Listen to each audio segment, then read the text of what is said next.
Test, test, test. Test, test, test. What the fuck? God damn it. Test, test, test. Okay. How's the sound quality? I just changed like six things, so I don't know we're up to.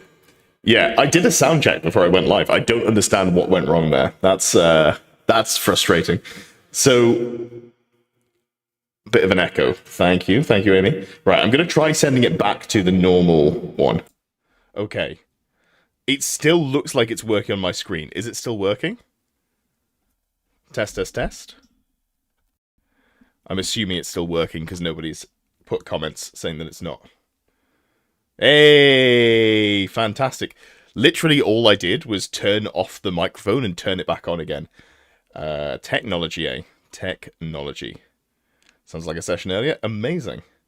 Yeah, Amy and I just had the most fun you can have writing Warhammer lists, which is the secret tech of a Strigoi Ghoul King with a lore familiar and a Ruby Ring of Ruin, which we unironically think works well for the list.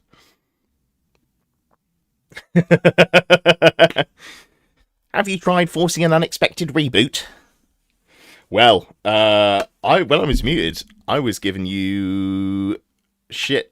Streamers late. I was here exactly on time. Libelous lies. Digital audio interface are beasts of their own. Yeah, but Streamlabs is pretty easy. You don't even need to add the microphone to each scene. It's just automatically in there. And I haven't tweaked it since streaming on Friday, so yeah. Anyway, we're here. For those of you who check in for the streams and maybe didn't see it last week, I'm not going to be streaming on Friday because I am going to be in Germany. I am being flown to Amsterdam and then I'm being driven to Germany because I am coaching the Dutch Lions for the WTC Open, which is this coming weekend. So it's going to be great. It's going to be great. Really looking forward to that, and I'm hoping to record and do a bit of a vlog of the experience. That is the goal, unless I get super locked in and just focus only on winning all of the rounds. But we'll see. So that's gonna be fun. Hopefully there'll be a video of that probably next week if I get a chance. Cthulhu, I use Streamlabs, which is basically just OBS but a different shell, as far as I can tell. Is the stream going to make me want to start a new army? Maybe another one with a massive cannon on a chariot? No, you're not allowed. You're already looking at demons. We can't have you looking at two tragic armies. That's unacceptable behavior. But yeah, this is... let me just spam that in chat again. Okay, that is the link to the tier maker. And this is going to be all of the chariots that we are going to go through. And I'm interested to see what it looks like compared to the previous tier list that I did. You know what? I should have taken a screenshot. Maybe I'll do that in some downtime. I think I've ordered it. So we start off with the legacy factions, which have some of the more interesting chariots. And then we go through the Grand Army, which has some of the good chariots. So I think it should be good all the way through. Waiting for Edstein Tank Slander. Ooh, maybe. Maybe. It'll be interesting to see how my opinions have changed on the matter since I last did it. In fact, let's have a look. When did we last talk chariots? It was pre 1.5 for sure, which is why I wanted to do a new version of this. I thought it would be a fun one to do because we've got obviously two chariots in the game that are very different to how they were previously, and the context of the game is very different. So we have, prior to 1.5, everything's different, but then we have the Sky Lantern, obviously, which no one's surprised is going to go in F because I hate it. But then there's also the other chariot, which is anything that Chaos Lords can go on, can theoretically get up to T6 now. So that is different with the new rules. All right, when did I do the chariot stream? I think it was not the first one. It was one of the more recent ones. Let's have a look here.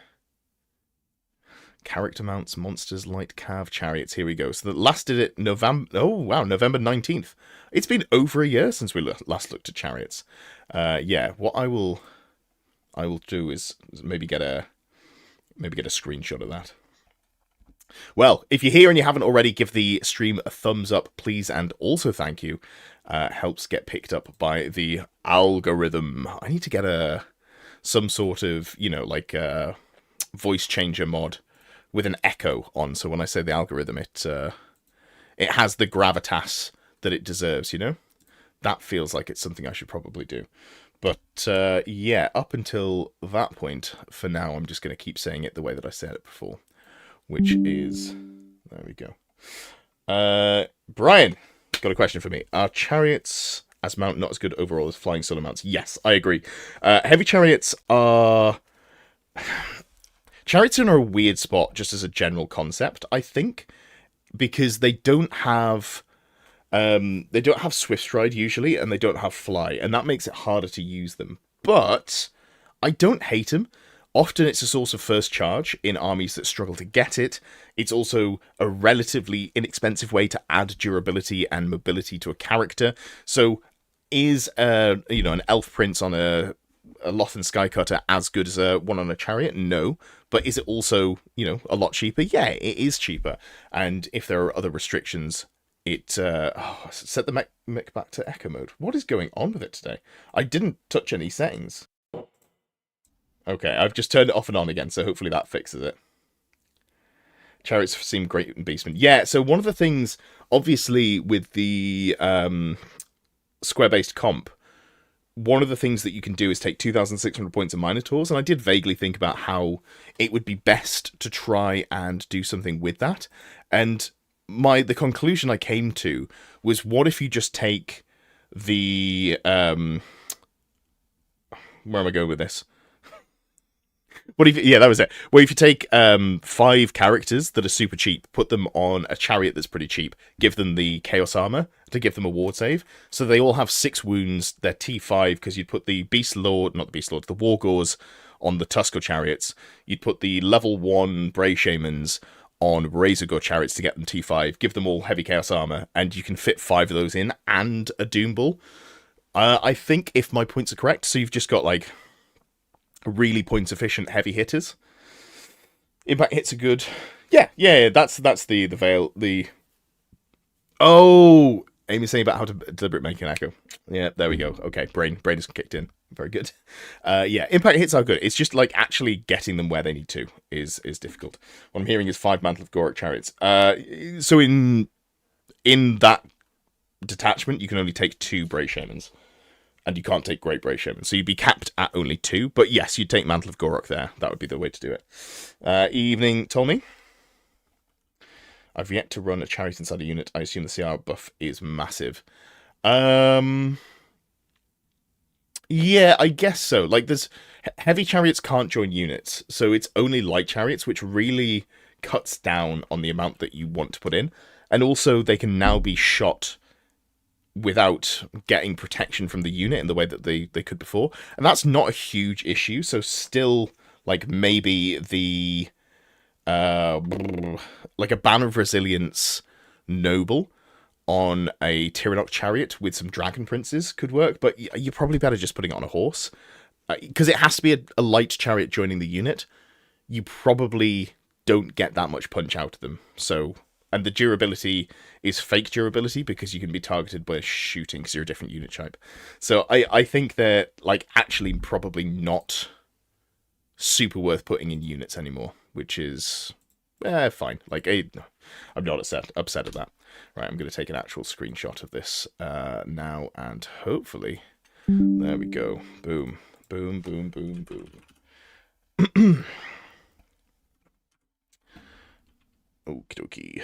That is going to be blurry, but that's okay. That's fine. All we need it for is comparison purposes. I can't believe that I put Skeleton Chariots in ST. Oh, yeah. The context used to be a lot different. Because you'd have the Royal Herald list where you put Skeleton Chariots. Yeah, okay. Nope, I'm immediately remembering things. This is why it's worth looking at the previous context. In fact, this is going to be blurry as shit, and I'm sorry, but I'm not going to pull out a second version of it. Just to like quickly look at where we're at, and hold on, I'll have to zoom out here slightly. So the skeleton chariot we've got up here in S tier. We've got corpse cart up in A tier. That's wild. This is so blurry. Snotling in F tier, and then the dragged along tier. I guess for these ones down at the bottom, we're going to have to rate them as if it's renegades, because that's the only way they're playable. So instead of having an actual dragged along tier, let's just rate them as if they are being played in the renegade pack, because otherwise it doesn't make any sense.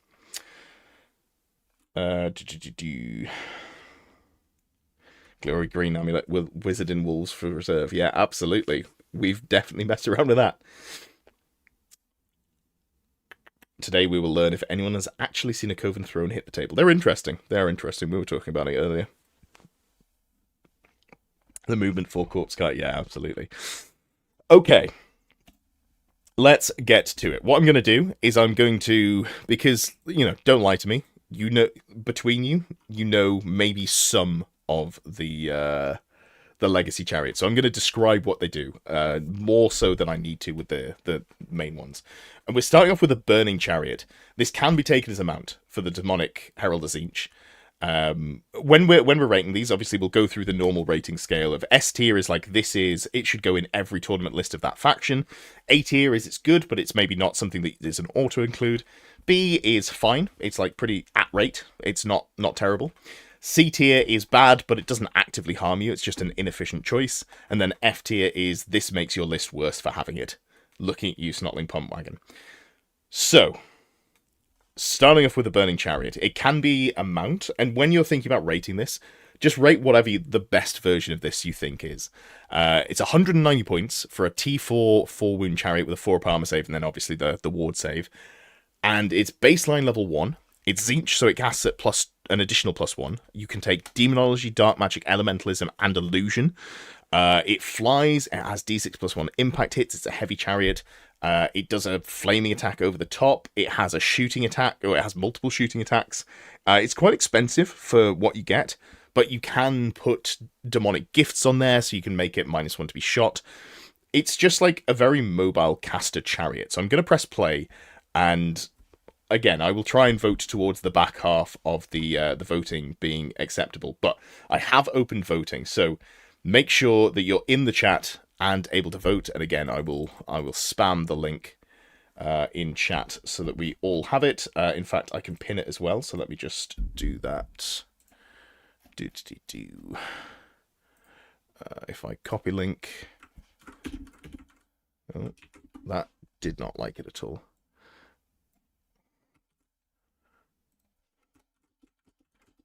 Okay, so we got that, and then I'm just going to pin it as well. Boom. Should be easy to find the link, so you can go. Why would you take anything other than Demonology for summoning? Yeah, you can probably take it. Demonology is the one that leaps out as me as the most obvious choice to go for. Is there anything else that I would go with? Illusion. You can stack the Glittering Robes with the demonic gift that gives you -1 to be hit, so you could be -2 to be shot. That's not awful, and then you could put another wizard on top of it. That's probably pretty okay. Dry rolling 3 spells. You could then go twin heads. You could get a 4th spell, and between the two, like if you put a caster on top of it, you could go. We've got Demonology, Dark Magic, whichever law you double up on. You could just double up on one single law, and between the two casters have like 7 chances to roll a spell. This seems reasonably consistent. Very expensive if you do that, though. Very, very expensive. Does the -1 stack if you take it in the Chariot and the Herald? No. I'm pretty sure you can't duplicate any demonic gifts. Oh, we are into the next one. So that's, just to wrap up that one. What's it called? It's called Iridescent Corona? Yes. 30 points, -1 to be shot. Although it is extremely common, so I guess you could repeat it. Yeah, I guess so. There's nothing saying that you can't have the same thing affecting the same model, I believe. I mean, I will say it's not necessarily ballistic skill shooting I'm super worried about this thing being shot by. It's more cannons or being crunched in melee. But yeah, I guess theoretically you could do that. Cool. So that was the Burning Chariot. Solidly in B tier there. Not too difficult to find. Next up, we've got the Chariot of Tzeentch, which is a mount only. And this is a fly 9, impact hit d6 plus 1. It's basically the same chariot, but without the wizard on the back. And without the blue horrors as well. Defensively, it's the same profile. 4 wounds, T4, 4 up armor save. So you're saving 100 points. But you lose all of the additional casting and magic and shooting. But it's cheap if you just want to get around 90 points. This is basically what you'd expect to see from just like a heavy chariot. Honestly, at 90 points, I feel like what you're getting there is not too shabby. The like solid impact hits, fly 9, and then the mount attacks are pretty solid. It's 4 attacks at strength 4 with the lamprey bite. I think that's strength +1, AP -1. Strength user, AP 1, multiple wounds, D3 against monsters only, which, I mean, realistically is never going to come up. So, yeah, like, as chariots go, it's not bad, but it's, do you want to put anything on top of there, is the consideration, realistically. Think a Mono Tzeentch list could be fun? Yeah, absolutely. I don't know that it would be good, but it could certainly be fun. It's great with a level 3 Herald. Who cares about the shooting? The bite is ass. Yeah, it's 4 attacks at strength 4 AP 1 as a baseline, which, as mount attacks go, is pretty okay. For me, this sits in a pretty similar sort of territory. It's basically the same sort of model. It's, do you want to go for an extra caster on the back? If not, let's keep it cheap and cheerful.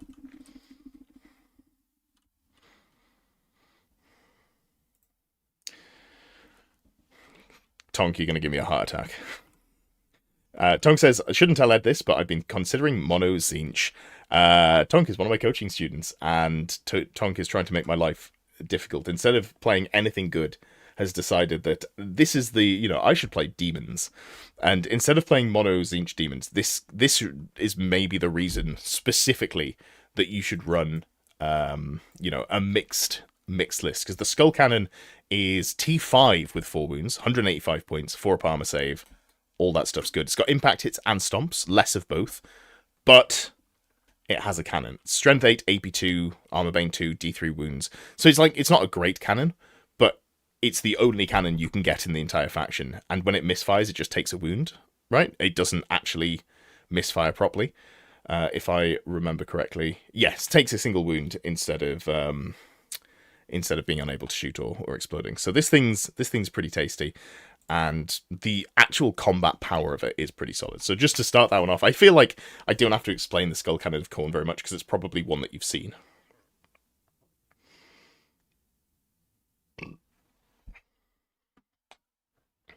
They're ganging up in me in chat. I see how it is.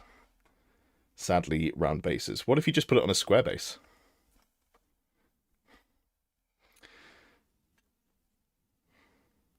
Skull Cannons make all other demon rares pointless. Yeah, I like the Soul Grinder, just because it's so mobile. Like, I'm not saying that it's worth the 255 points you have to pay for it, but just at its core, it's a T6 model with lumber and reserve move, and that's just kind of neat. So, as big, massive models go, it's relatively maneuverable. Threat of the cannon is more valuable than the actual damage it deals. Love this thing in combat. Stomps and first charge. Yeah. I'd say it's versatile. You're not always going to be shooting it, but shooting it early game and then using it in melee later on, pretty solid. Can't argue with that. I think A tier makes sense. The thing that really, for me, stops it from being good is that it's a demon unit, and thus you have to play demons to get it. That's the main issue with it. But in terms of demons, I think it'll go into a lot of lists. Not all of them, but it's pretty darn good. Soul Grinder shouldn't be the price of almost 2 lanterns. Yeah. We don't worry about that too much. Otherwise, we'll be really sad. We just forget that Sky Lanterns exist, and in end of January, we will be happy again. So we've got the Blood Throne of Khorne. Now, this thing is 160 points. It's a mount only, and it is again T5, 4 wounds, 4 up armor save. It's got D6 plus 1 impact hits, no stomps though, unlike the chariot. And this gives you reroll 1s to hit for any Demon of Khorne in command range that made a charge this turn, and for each impact hit you do, each wound an enemy unit loses for the impact hits on a D6, you then recover a wound, which is a bad rule that will never come up. They could have just said recover up to recover a wound if you do any unsaved impact hits in a turn with this model. Just make it capped at 1 per combat phase if they're worried about it. Yeah, it'd be daft.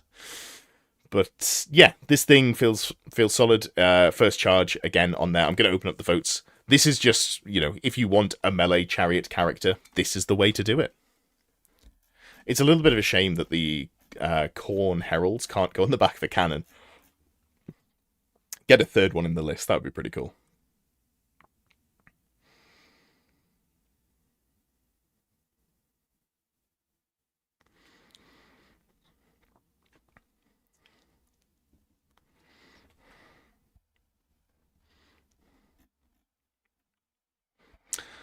I will say, while I've seen the Skull Cannon a fair amount, I don't think I've ever seen this physically on the tabletop. Maybe I'm wrong, but I don't know that I've ever seen anyone play this. I feel like Demons is a little bit more... you're leaning into the collector side of things if you're playing Demons, as opposed to necessarily going for the army because it's got great rules. And then the Skull Cannon is just objectively way cooler, so yeah.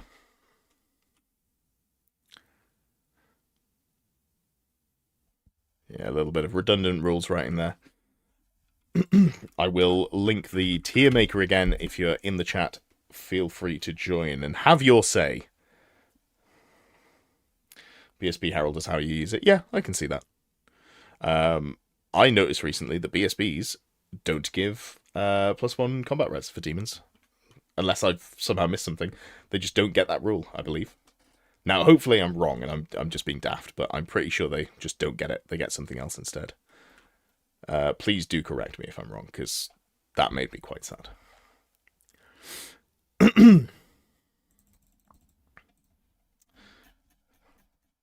Alright, let's have a look then. We've got the Slaanesh Chariots, and the Slaanesh Chariots are weird in that we... isn't it a cool rule? Maybe I've missed that it's that they've got that.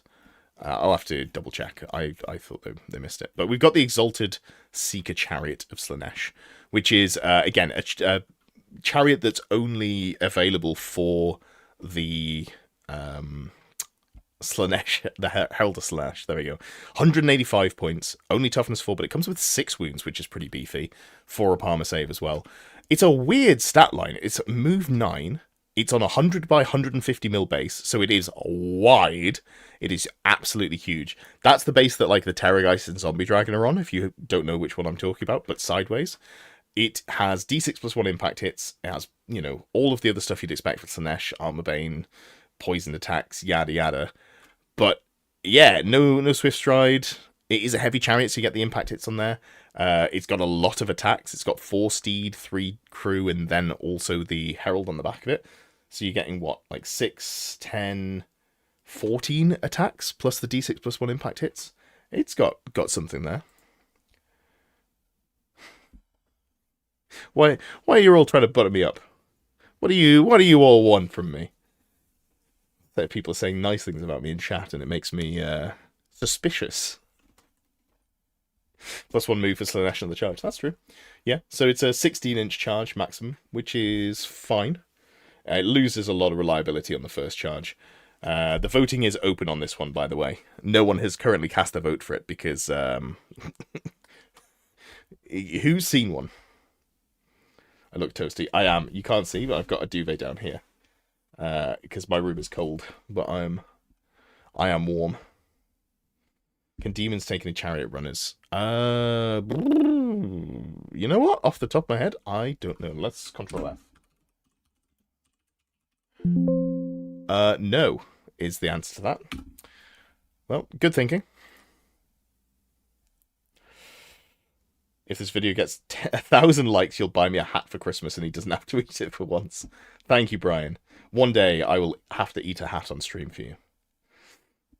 I'm converting one now. I look forward to being disappointed. I think they're, like, aggressively fine. Like, in terms of if you're doing things with your character points that are not demon princes or greater demons, like, I feel like you could do worse things. But it feels very aggressively middle of the road. Like, I'm not saying that this is actively bad. I think I can live with this being B tier. Can't cover that head of hair. I think I've talked about this before. Because obviously I see myself. I've got quite deep widow's peaks, and I did have a moment about six or 8 months ago where I was like, "Oh God, am I starting to go bald?" And then I flicked back through some Facebook photos, and I forgot that I had in my first year of uni drank absinthe. Not the stuff we get over here, but someone had brought some back from Amsterdam. So it's the proper high proof stuff, and woke up with a mohawk. So comparing to that photo, I was like, oh, thank God. My hairline is the same as it was when I was 20, and all concern immediately went away. I have the opposite problem. My hair grows too quickly, and I don't get it cut often enough. T4 in that base size, it's just going to get cannoned. Yeah, but if you're playing against good factions with demons, like, you can't be expecting to win games, you know? Become a member so I can go to Turkey for those transplants. I'm happy with my hair.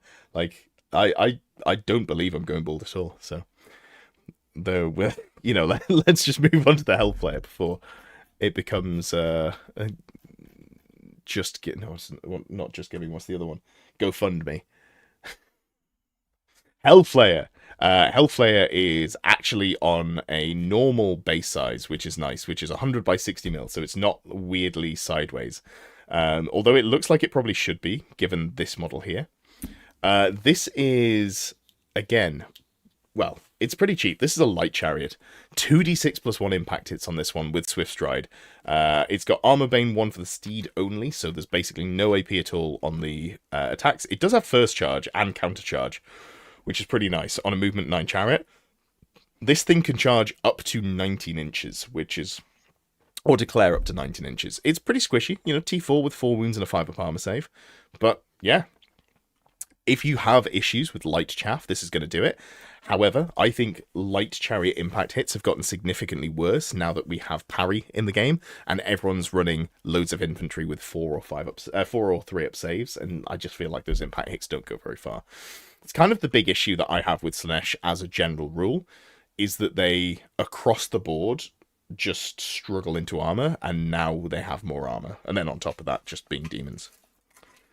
Don't think it fits on 100 by 60. Yeah, I think you have to put it on sideways. What's the consensus on the Snotling pump wagon? We'll get there, but it's probably bad. Probably bad.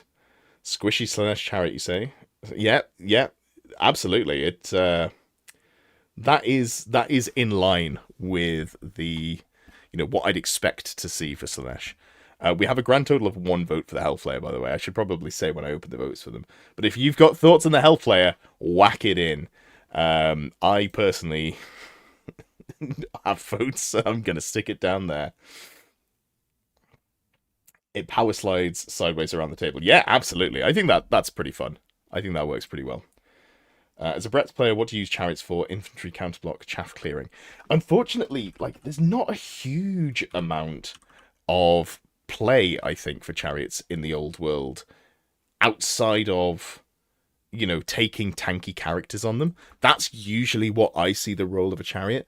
I think Beastmen do it pretty well because they've got core chariots that are relatively beefy, relatively cheap, and they hit relatively hard. And they also have an army that has so much chaff that they can chuck out that it really does a lot for the army, and it brings first charge. But I think if you're looking at sort of if I'm thinking about high elves, I'm not going to take a white lion chariot on its own. Where I might take a white lion chariot is I might put a character on the back of it. So that's usually the role. It's like if you want to go for a budget character that is able to run solo with some ability and some extra defensive stats. Hellflare, Tokyo Drift. Hell yeah. Hell yeah. That would work. Okay, we got the Seeker Chariot. Who has thoughts on the Seeker Chariot? Probably not many of you, but this is the sort of like standard chariot you'd expect to see. It's 100 points. Nice round number. More than a Tuskor Chariot for no good reason. It comes in a unit of 1 to 3, so if you want to go for a unit of light chariots, you can do that. D3 plus 1 impact hits, which is super sad. It is open order, so you get a nice pivot at the end of the move there if you want to go for that. And it has counter charge, but other than that, it's pretty anemic. This is, if you compare this to like a Goblin Wolf Chariot or a Skeleton Chariot, and you go, wait, hold on, why is it twice the points for not twice as good? Yeah, Amy, your votes represent how well it's going to be transported. I can see that. Comes in units, but impossible to rank up. Yeah, those wheels be wide, and you can't take the spikes off. The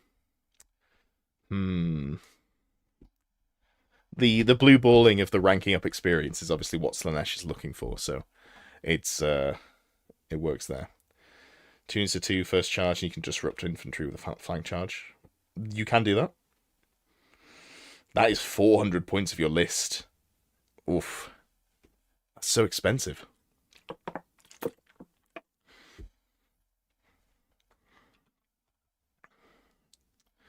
And it just feels like, if you look at how many attacks they get, they're getting 6 attacks and D3 plus 1 impact hits. That doesn't feel like it's enough to get through anything of meat. What can you do but try your best? Absolutely. No, I respect that. Singles as redirect isn't bad. If they're only 100 points. Only 100 points. No. I shan't be having that slander. 100 points is not cheap, even for demons. Like, I know it's, like, there's not a huge amount there, but because everything's so expensive, I don't feel like you can justify taking them just as a throwaway unit. But that does take us to the end of demons, which is good. And now I can go back to never thinking about demons again, as I enjoy doing on the reg. So, let's go with vampire counts.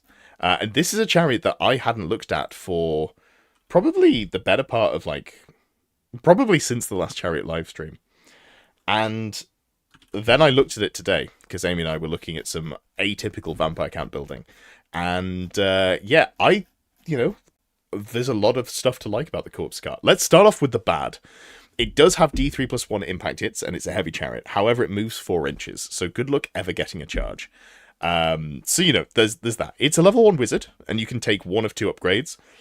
For a normal list, the reason you're taking it is the warped something for 15 points, which gives you, whenever a unit within range, within 15 inches of this model, recovers lost wounds using Invocation of the Heck. On a d6, 4+, they get an additional wound, and they lower the amount of wounds lost due to unstable by 1. And it's cumulative with Indomitable, so that's pretty good.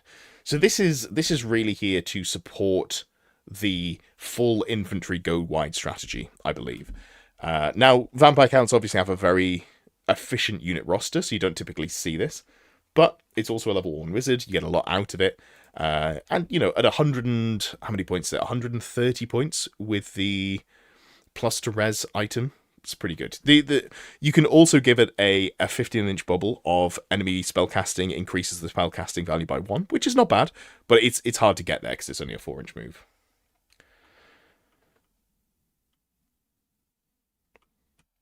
I don't know if there's a term for this, but a Corpse Cart is a unit that is pretty rough at 2,000 points, but at larger games is a lot better. I could see it being, inversely, in small games, I think this could be pretty good. So if you're playing 750 points, or even 500 points, you take this, a couple of unit of zombies, and then, a couple of necromancers or something. Just the additional resing, the lowering of crumble, the fact that it's a level 1 wizard, it also can be your the caster that gets the reserve move at lower levels. I should vote for this. I think it is a solidly okay. This works best if you're bringing things with multiple wounds. So, yes, getting 50% more wounds on your reses on big monsters is really nice. Here's the problem. They're going to be out of range of it. So, yeah.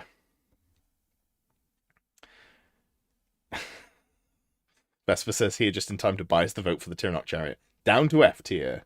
Down to F tier. Alright, so that was the first of the Vampire Count Chariots, which is up in A tier, which is keen. But, you know, it's got interesting rules, so I'll allow it. I mean, I didn't put it there. I put it down in B. Yeah, I think B is probably about accurate for it, but you know, we're not too far off. You and I, voters, we're not too far off. We're pretty simple. So pretty similar. Next up, we have got, what are we seeing here? The Coven Throne. This is another chariot that I hadn't looked at in a while. It is interesting. It's 210 points, so it is a beefy cost. It has Pallet Handmaidens, who are Strength 5 and 2 attacks each. So you get 4 attacks from the Pallet Handmaidens with, you know, Weapon Skill 5, Strength 5, AP nothing. So that's bizarre. Then we've got D6 attacks from the Spirit Horde, which are Strength 5, AP 2, because they have a lance. So that's interesting. You get D6 impact hits, D6 plus 1 impact hits even. Heavy Chariot, so AP on those. It's got Fly. It's got Scrying Pool, which is a bound spell, which gives the model reroll once to hit. So you can, because you're using it as a mount, you can put like a vampire count on the top there, and you've got rerolls on your great weapon attacks or something like that. Yeah, it's got Ghoulish Glamour, so enemies have to make a leadership test before rolling to hit you. If they fail, they roll a 6, but the reality of that is it doesn't come up super often. You can stack Beguile, which is the vampire power with it, but the maths on it actually mattering against leadership 9 or above is pretty not great, which is a shame. Yeah, it's T5, 5 wounds, and a 4-up armor save. So if you want to do a wizard and get armor, this is one of the better ways to do things. So I'm going to start the voting here. But it's 210 points. 210 points. Fly on a chariot is nuts. Yeah. There are some interesting chariots with fly. No spoilers, but I really like the high elf one. Again, I'm just going to make sure that if you're here and you haven't already, first of all, give the stream a thumbs up. But also, I've just spammed in chat the tier maker link, so you too can put your vote in on the interesting but weird legacy chariots, and then we're going to get round to the ones that you might see slightly more frequently. Brian, why are you trying to butt me up? It makes me nervous. Vamps would be way more fun to play if people didn't keep making the same cutty color. Yeah, but the problem is it's just so efficient. The list truly writes itself, which is a real shame. A real shame. We've got a lot of 80 voters there. I've thrown my hat in with the C tier voters because it's 210 points. That's so many points. And the thing that goes on top of it is not cheap as well. And you're limited for how many ward saves you can get. You can get a second ward save, but you'll be stupid if you do so. We're tied neck and neck on A and C, which means... Oh, it escapes. It survives through to A tier. This is the first, I think, major disagreement we've had. Well, you know, there's no accounting for taste, I guess we'll say.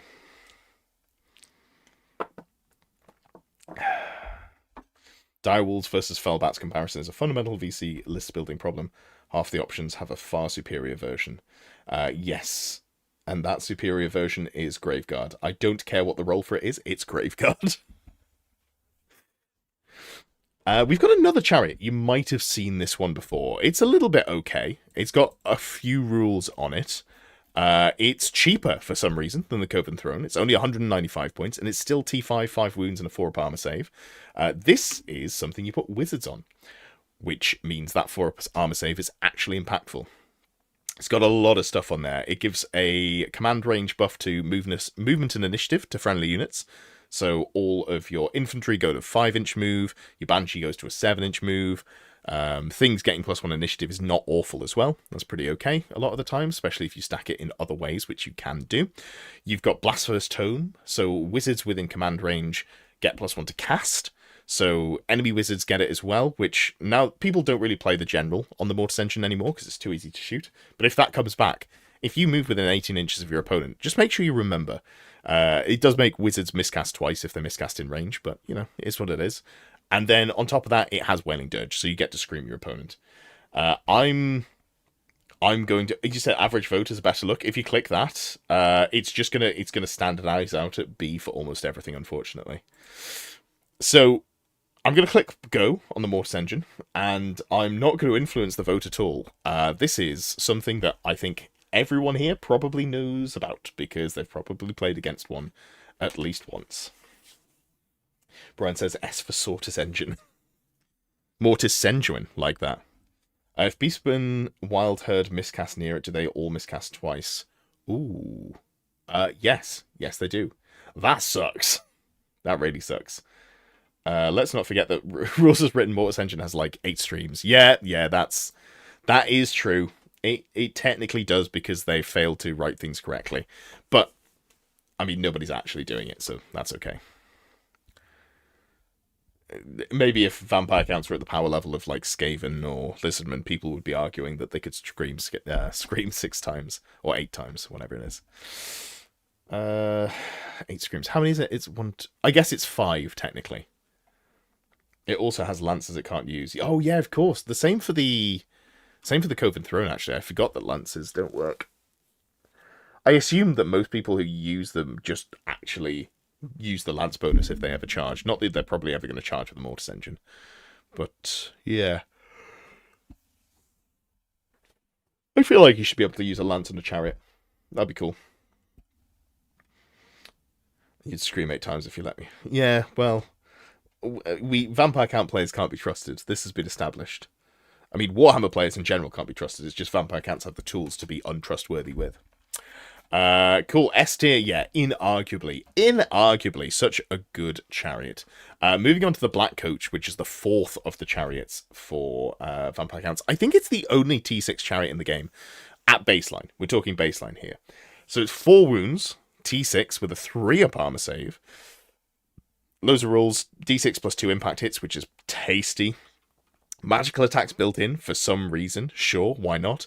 It's got a Wraith with 2 attacks and a Spectral Scythe. Ignores all armor saves, which is slightly terrifying some of the times. Realistically, the reason you're taking this is because you can flick between ethereal with flying and being, corporeal and having impact hits. This thing is an interesting unit. Causes terror. It's hard to deal with because the things that you bring to deal with ethereal, such as, maybe you chuck a Burning Blade on a unit champion or a Ruby Ring of Ruin in the list, they will not touch a T6 model with a 3-up armor save. So this needs some sustained effort to get rid of. The new one will not fit on an old world base. It will, it just overspills massively. You've never run the Black Coach, one of the few VC models I don't have. I think they're fun. I really like them. I do like them. I swear it used to have loads more rules in 8th that made it fun. I don't think the Black Coach needs more rules. I feel like what it's got, it's got a very linear set of rules. Like, it does what it says on the tin. I've started the vote, by the way. This thing just makes sense. You look at it and you go, I understand what I'm doing. Either I need to be ethereal to survive, or I don't need to be ethereal to survive, in which case I'm going to impact hit some fools. The War Wagon does have people inside, yeah.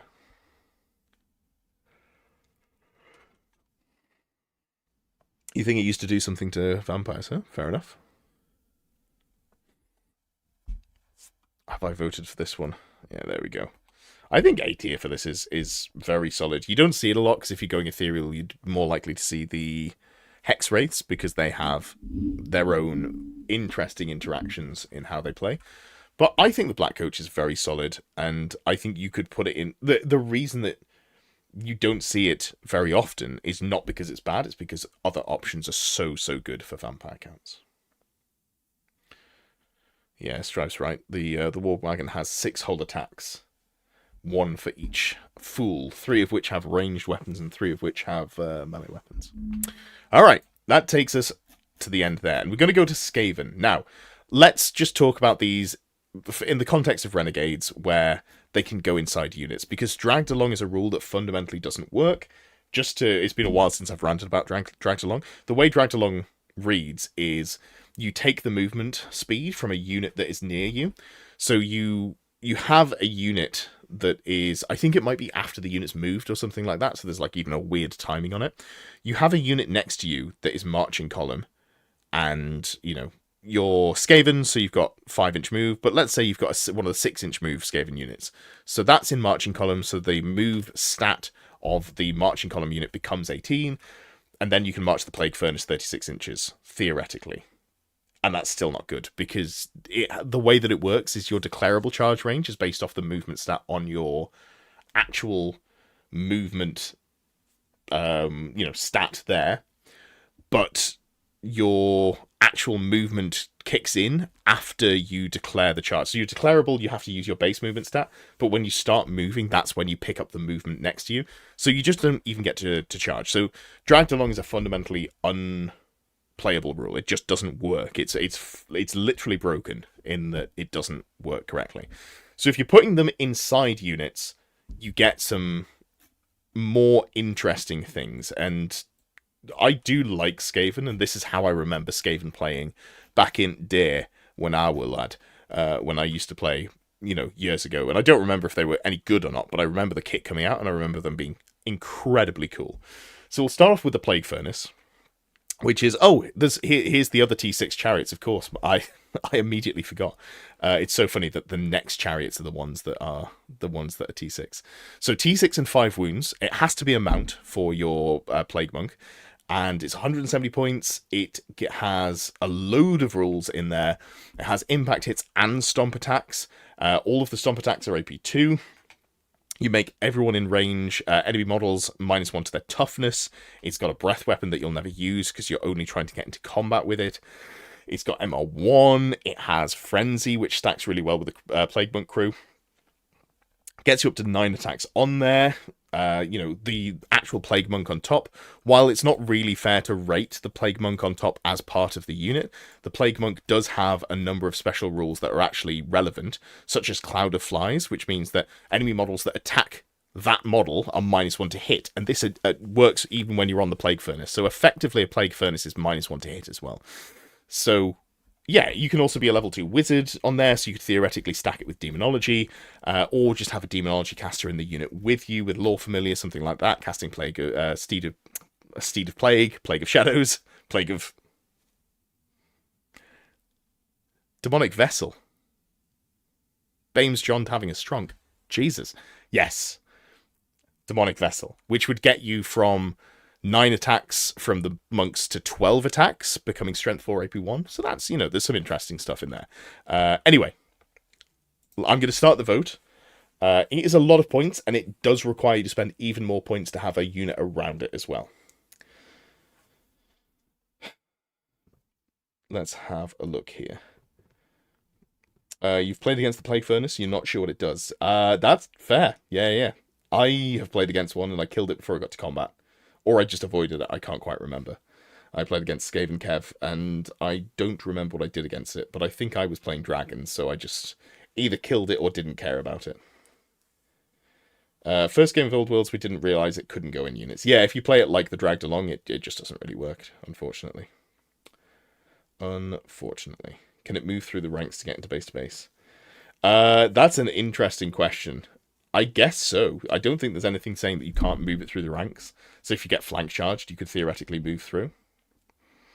Non-mount Furnace and Bell would be fun. That's an interesting thought. Yeah, just as like unit upgrades almost. I could see like a solid world for this where it makes that core unit that's holding objectives really hard to deal with. So under that axis, it's not bad. Where do I want to put it? I don't know that I can vote it for A tier, but I feel like it's better than C tier. I think I have more faith in it. How many of these can you put in your Death Star? I don't think the Renegade rules say that you can run a maximum of 1. But you know what? Because that's really funny, I'm going to check. Let's have a look here.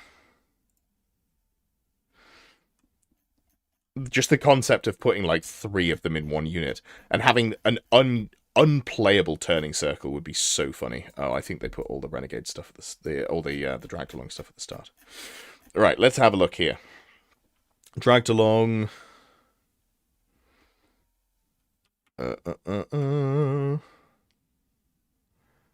May join. Yeah, there's nothing saying only one can join. Yeah, what if you just went... Oh, nope, there is. There it literally is. There is a sentence. Only one model with a special rule can join each unit. Okay, that's for the best. That'd be so funny. 10 furnaces, 2 furnaces and 10 plague bunks would be very funny. Yeah, absolutely. But they clear it here. They replace his movement. Okay, but you have to multi-charge. Sure, whatever. That seems complicated. Dang indeed. Alright, then we've got the Screaming Bell. So the Screaming Bell's very similar, but instead of being so combat focused, it's same stat line, it's still T6, 5 wounds, yada yada. And then you've got a Rat Ogre on the back there, instead of the Plague Monks, which is, it's fine. What has it got? It's got a ward save against non-magical attacks, which is fine. It's MR3. It has no stomp attacks, but it's got more impact hits. However, it has a Tolling the Bell table, which you roll 2d6, and it's a may be rung at the command subphase of your turn. So you roll, and there's effect down from all models in command range take some hits, all the way up to all enemy units in 18 inches must take a leadership test. If they fail, it's d6 strength 4 hits, no armor or regen saves. There's a lot of different stuff in there. You roll a 7, you get +1 to cast. All friendly Skaven wizards within command range can apply +1 to casting rolls. So, it's almost entirely good. There's just a couple of things that are it's not great. So, I think this table is... Weirdly, I actually think this table is very well written, and I think random stuff like the Giants table would do well to pick up rules like this. The worst part of rolling Bell, no more rolling a 13. That is the Skaven number. So I'm going to press start on there. I'm not going to talk about this too much because it's very similar to the last one. But I just want to say, power level agnostic. I just think the way that they wrote this is really good. I'm going to go through them. If you roll a 2, it's all models in command range, or all units in command range, take D3 strength 4 hits at AP2. So that's, bad, air quotes bad. But you're Skaven, so your life is worth less than your opponent's models. 3 to 4, -1 to leadership for all enemy models within 18 inches. Sure, that's just solid. I don't hate that. Makes breaking them easier. 5 to 6, Skaven units within 18 inches gain fear. Sure. 7, you get +1 to cast. Sure. 8 or 9, all Skaven within 18 inches gain immune psychology. Sure. That's pretty cool. 10 to 11, all friendly Skaven within 18 inches get extra attacks 1. Fine. It's that's not amazing, but it's fine. I'll take it. And then on 12, it's the enemy units within 18 inches. Leadership test. If fail, take a load of strength 4 hits with no armor or regen. Great. None of those are, I don't feel like any of those are super backbreaking, but all of them are just oh, I'm pretty okay with having this, actually. This feels fine. Where did the Plague Furnace end up? Oh, you lot put it in C? My poor Plague Furnace. Let me just have a quick look at how I'm doing. Yeah. You're skewing a little bit more centrally than me, which makes sense. There's a lot of you. Yeah.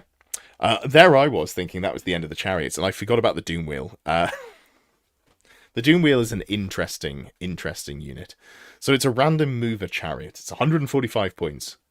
That's 3d6 random move. Now, random move's very good, I will say. And it has D3 +1 impact hits, which is fine. It has a flat 2 stomp attacks, which is fine. The Warlock has an attack, which is fine. It is T5, which for Skaven is pretty tanky. It's got a 5 up armor save, which is not great. Impact hits and stomp attacks are at AP1, which is fine. If you do, unsaved wounds. No, it's just anything that you do impact hits against immediately takes a leadership test. If they fail, they become disrupted, which is, again, not bad. Although, if you could disrupt them beforehand, that would be a lot better, because then they'd lose their warband leadership. Anyway, by the by. It also has a weird shooting phase attack. It's not a shooting attack. At the end of the shooting phase, you place up to 3 small blast templates within 6 inches of this model, and then they scatter d6 inches, and anything that's hit takes a single hit. Each model takes a single hit at artillery die strength at AP2 and if you misfire, you just do a wound instead of the template. I thought this was terrible and that you'd kill yourself because you'd roll the misfires too quickly because you're rolling 3 per turn, until I realised, A, it's at the end of every shooting phase, and B, it's a May, so you can just place 0 and be fine. But when you get close to your opponent, you can turn on the electric generator, the Van Graff static generator, and start zapping. So anyway, I started zapping, and I just think this is interesting. I think it's neat. It's too squishy for me. I don't like it on the table, but it's, yeah. You can shoot if you're in combat. Yes, because it's not a shooting attack. That's the interesting thing about it. You can charge in and then just like go zip, zip, zip.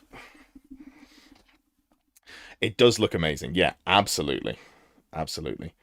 Old World Cthulhu, just a warp condenser, work on the Ring of Ruin. No, you can't buff. You can't use arcane items to affect bounce spells.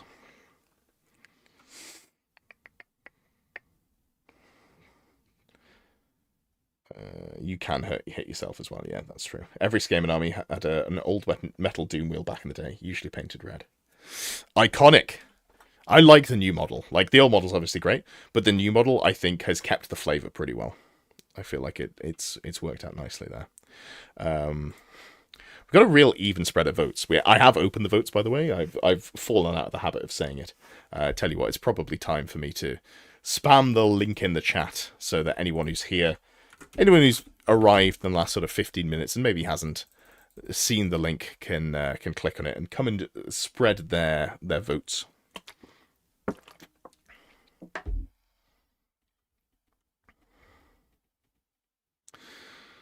2 votes for F, I think is possibly fair. Honestly, like this thing is weird. I don't think it's F tier, but I also don't think it's good. I didn't talk about the random attacks. It has 2d6 attacks from the rats. So if you don't do it with the impact and the stomps, you're kind of just not doing it with anyone. You're kind of just not getting there. But that takes us to the end of the... where did you put it? You can't be putting that in A. You lot are off your nut this evening. It's objectively just not an A tier unit. But that's fine. That's fine. You can be wrong. That's allowed. We're going to move from one chariot that nobody sees to another chariot that nobody sees. And that is the Noblar Scrap Launcher. Now, for ogres, this thing is cheap. 140 points. 3 bulls is 105 points by the time you've given them some...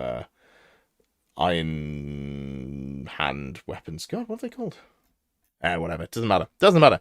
Anyway, it's a catapult. It's a weird catapult. It's strength 3, strength 4 on the central hull, and it's only AP 2 on the central hull, and it's multiple wounds 2 on the central hull. But it's a 5-inch blast template. So if you're worried about infantry, this is one of the better things that you can carpet them with. I will say I'm not super jazzed by blast templates trying to deal with infantry, given that base sizes have gone up. It doesn't do a huge amount to them, in my experience. If it misfires, though, on a 1, it kills itself. On a 4 to 6, you can't shoot this turn or next turn. And on a 2 to 3, you can't shoot ever again. So that kind of sucks. But, it's pulled by a Rhinox. It's got 7 scrappers on the back. It's got D6 plus 1 impact hits at Heavy Chariot AP2, and it's got Armor Bane 2. I guess that's the Rhinox only, so it doesn't get that. But it does have first charge. So this is a cheap, bulky chariot that honestly you're not upset just to run at the opponent, because it's T5 with 5 wounds and a 4-up armor save. This is probably beefy enough to put on the table and not just have disappear immediately. I'm going to press that one. Nostalgia got the better of chat. Yeah, apparently so. Can't forget the throwing weapons from the Nobblers. Here's the thing, nothing better to do. Actually, I did. They do have throwing weapons, that's true. Which is, I guess there's 7 of them. So you've got a little bit of a stand and shoot. Some would say it's maybe the best chariot in terms of combat res when it gets charged. Not me. I wouldn't say that, but some might say. C tier. That's where we're sat at the moment. Just think about this. Would I take this and never plan to run it as a shooting unit and just run it as a melee unit? Maybe. Like, it feels fine. 140 points. You can't put any characters on it is kind of partially the problem. And your 0 to 1 with this and the Iron Blaster.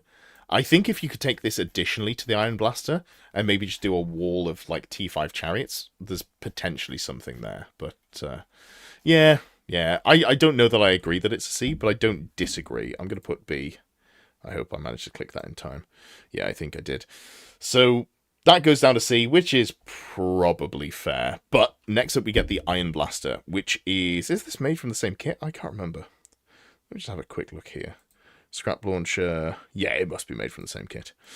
So if we're talking about the Iron Blaster, this thing is the same, only it's T6. Why is this T6? I guess because it's got an ogre on the back. But it's T6 with 5 wounds, a 4-up armor save again. It's 185 points instead of the, aforementioned 140. But this has a Strength 10 AP3 D3 plus 1 multiple wounds cannon on the back, which you can move and shoot, which is pretty darn solid. Pretty darn solid. It does have the same misfire tables, where on a 1 it just dies, 2 to 3 it can't ever shoot again, a 4 to 6 it can't shoot for an additional turn. So the penalty for misfiring is pretty high, but Fear, first charge, lots of impact hits. You've got plenty of stuff on the back.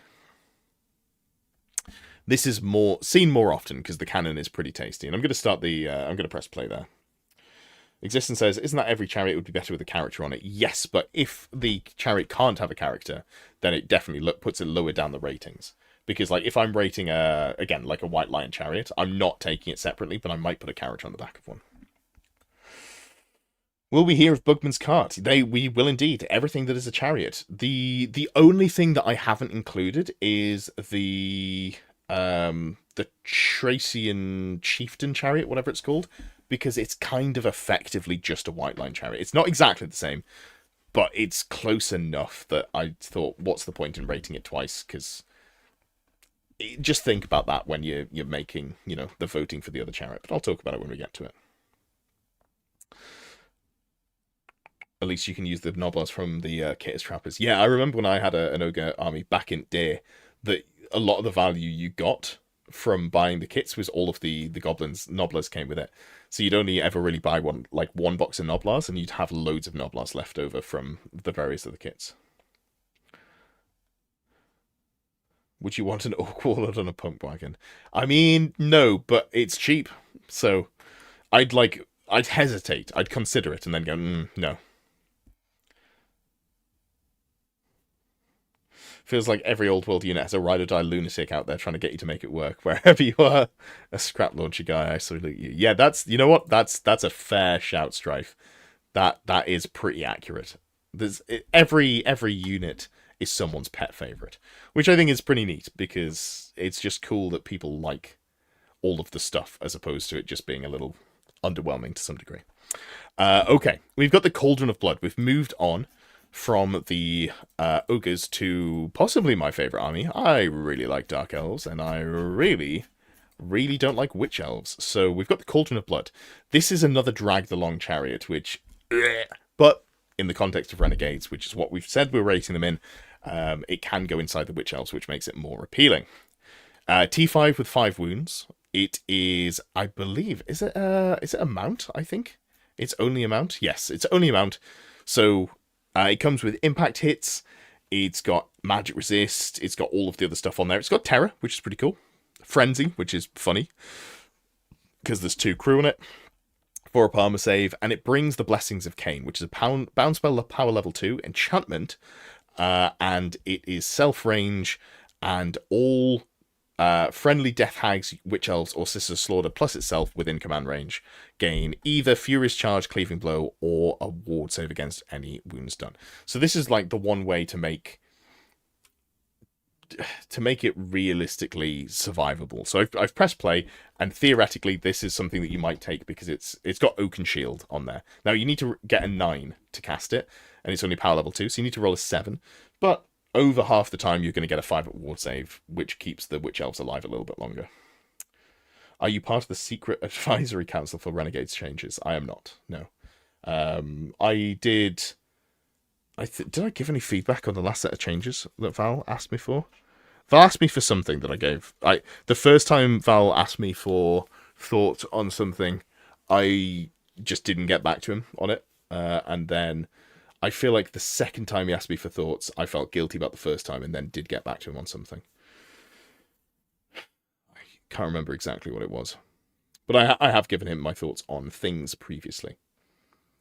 Time's not running. Oh, that's good. I really wanted to sit here and wait for Cauldron of Blood forever. Punk says, until someone makes you run a unit of 60 Noblars because they're a sadist and wanted you to paint them all on a weekend. How long should it take you to paint 60 Noblars? They're so small. I could paint... I don't want to set myself a challenge, but I could do like 300 Noblars in a weekend.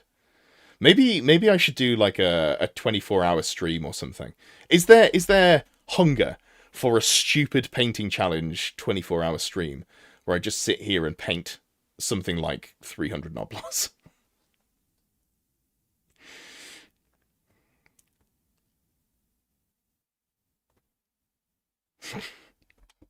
Well, I know that's the problem. I know that you lot who are here are interested in seeing that.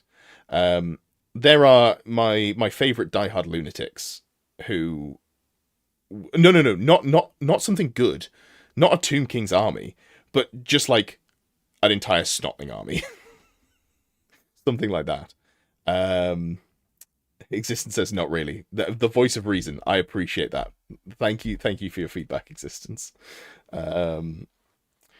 Yeah, this with a wizard's hat for glittering robes, your witch elves might live. They might live. They won't, but they might.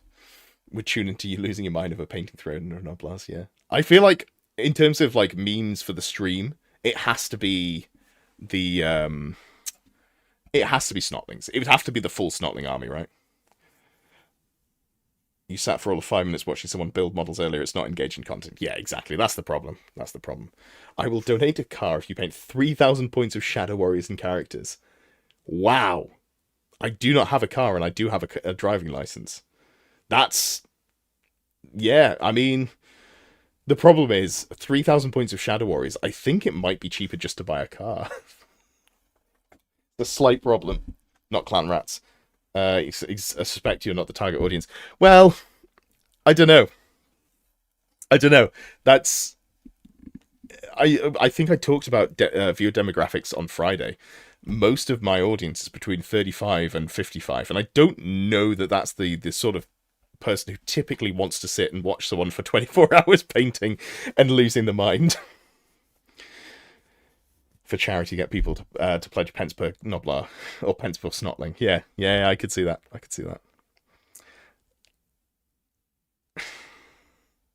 Do you not have an Empire War Wagon in line list? I think I do. Oh, is it not on there? That's so funny that it's not on there. I must have made this list like before the War Wagon was released, and then when I updated it earlier, I just didn't add that specific thing. So I'm going to have to manually add that in. That's annoying. I think I can fix that, though. That's not the end of the world. Oh. What if I save image here? That's already square. Maybe I'll just get away with not putting the name on it, and that'll be fine.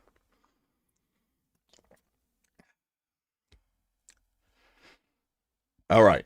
Let's continue on, and then we'll go from there. So we've now got the Bloodrack Shrine, which is something that I can't remember what it does. Bloodrack Shrine is just keep scrolling. This is T5, 5 wounds, 175 points.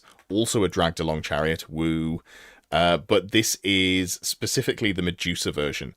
So there's, if you're in base contact with it, take an initiative test. If you fail, take D3 strength 2 hits with no armor save permitted. Amazing. It also has the same petrifying gaze as the not the basilisk, whatever the Medusa's called. There we go. Yeah, this is just like, hey, it's the same kit, so there's a rule that you can make out of it. It's got a blood-racked Medusa on it. That's why it's got the petrifying gaze. I mean, it exists. It truly exists. I'm going to put my vote in early because I'm going to try and influence the vote on this one. Unlike Cauldron, cannot join units with renegades. Ooh. Is it only characters that can join? You sat building Empire missile troops for Renegade Crown's army. Radio Ed in the background is enough. Yeah, I think that's how a lot of people have the videos or streams on. It's long form content's great for that sort of jobby. We have picked up a little bit. If you are here and you haven't already, feel free to like the stream. Give it a thumbs up. Helps me get picked up by the algorithm, of which I still need an echo. Also, here is the link if you want to come in and make your opinions known on how terrible the Bloodrack Shrine is specifically.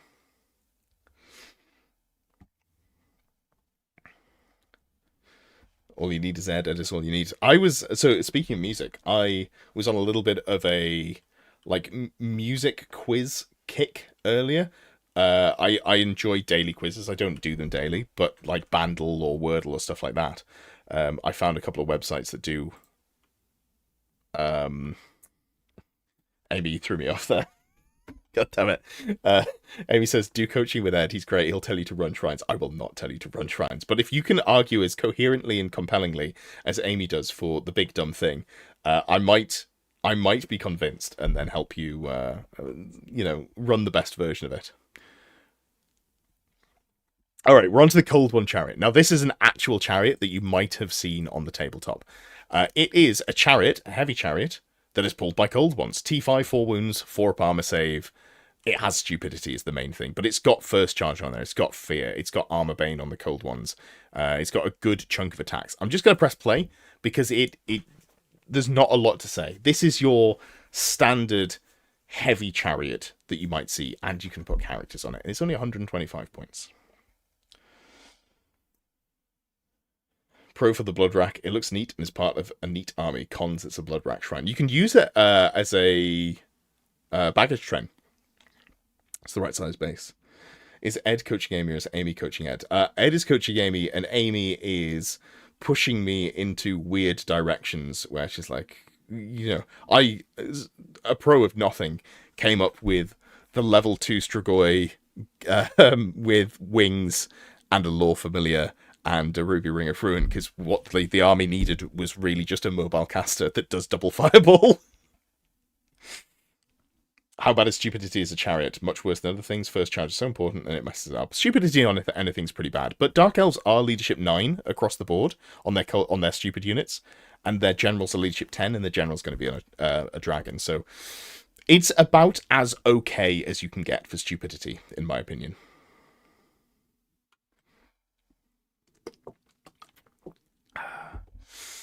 This is solidly middle of the road, according to you lot, and also according to me. This feels like relatively okay, I think. It feels not terrible. Why do they get leadership? Better leadership than a vampire. Elves are way haughtier than vampires. Vampires kind of sometimes just have to think about what they've done, And not elves. Elves will never accept defeat. I know it's a different universe, but the Eldar were so haughty that they rage fucked an entire Chaos God into existence. And I know that's, again, a different universe, but elves. Elves be elves. Would stupidity be more interesting if it just forced you to skip a phase, i.e. movement/shooting? Yeah, I just think stupidity is unfortunately a rule that unbalances a unit to the point where it's usually not worth taking, and then they have to have other layered buffs on top of them to such a high degree that they probably are overtuned outside of it, and then if you ever get any reliability, it becomes too good. So like Troll Horde theoretically without stupidity would be kind of slapping, but they just aren't, because you fail stupidity too consistently. Like you could do some interesting things if you just didn't have to take stupidity, but yeah, and they're just hard to get anything out of it. Stupidity Giganer felt so odd. Yeah, like it was already not good, and then it got worse. Anyway, Scourge Runner. This is the Tyrannok Chariot of Dark Elves. So 85 points, strength and toughness 4, 4 wounds, 5 up armor save. Comes in a unit of 1 to 3. And it comes with a built-in harpoon, which is 24-inch range, strength 6, AP 3, multiple wounds D3, but it is also cumbersome and ponderous. and it's only the crew that can shoot it. Even if you put a Beastmaster on top, you can't shoot it with the Beastmaster. And then you've also got repeater crossbows, so you get a decent amount of shooting out of this thing. I'm going to start the vote. This is light chariots that are, they come with a Sea Dragon cloak, so they're actually a 4 armor save against non-magical shooting. They've got open order, they've got swift stride. Yeah, they do things. The harpoon here is so annoying. Yeah, like in theory, I have played around with it and I didn't find it super worth running because it's only 24 inches, so you're usually at long range.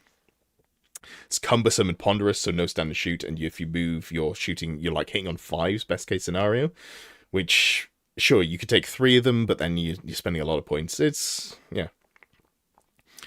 I just don't know that light chariots have a super useful spot in the meta as it stands.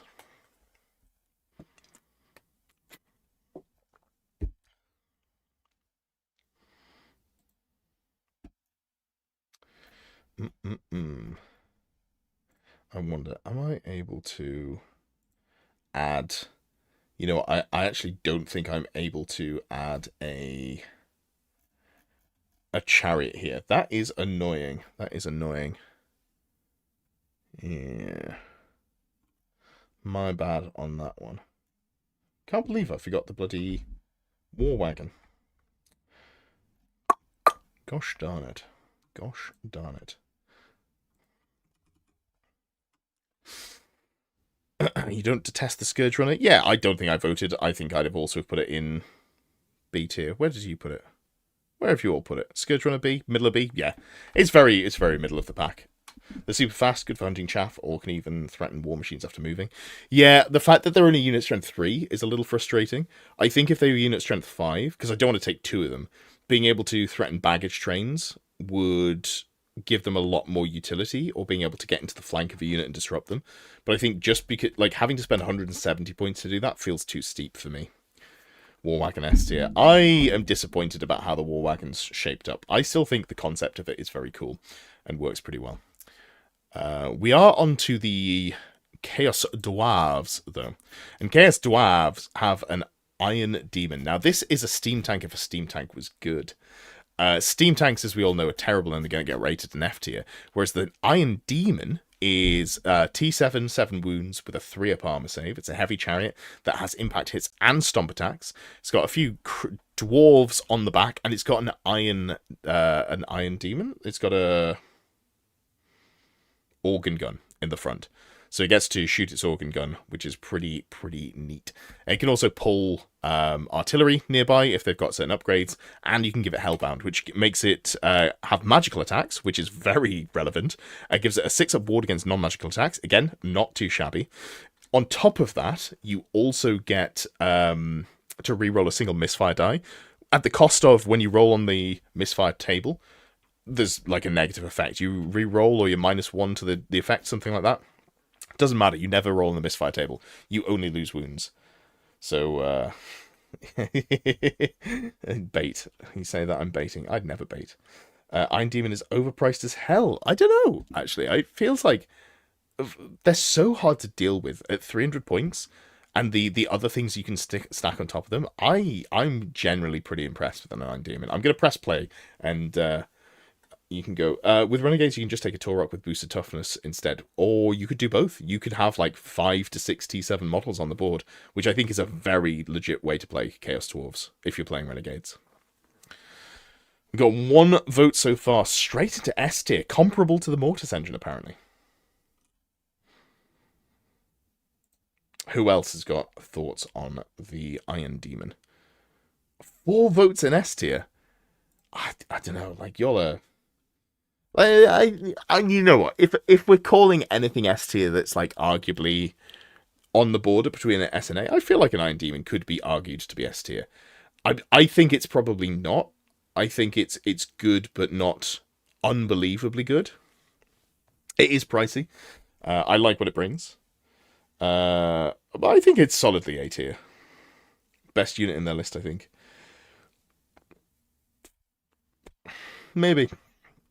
I don't know. I've written and played against lists at 2,000 points without an Iron Demon, but I think that is leaning into Renegades, where you can take the Torok and do the same thing. Iron Demon melts to Unquiet Spirits. Yeah, but like, oh no, I lose to specifically Vampire Counts isn't really a counter for something to be being good. Otherwise, all of these would be an F tier, with the exception of the Mortis engine.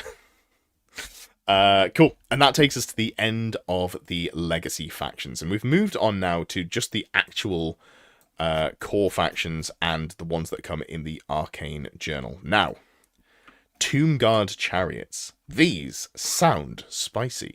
They're very limited. You can only take them in the Royal Host list. And it's a 53-point chariot, T4, 3 wounds with a 4 up armor save, so it's a better armor save. But it's got Tomb Guard on the back. You take, they've got 1 attack each. They've got halberds. Sure, it seems fine. I don't think there's anything on there that's super weird. They're still light chariots. They still have swift stride. They've still got D3. Well, they've got D3 plus 1 impact hits. They're an upgrade over regular chariots. I don't hate them at all.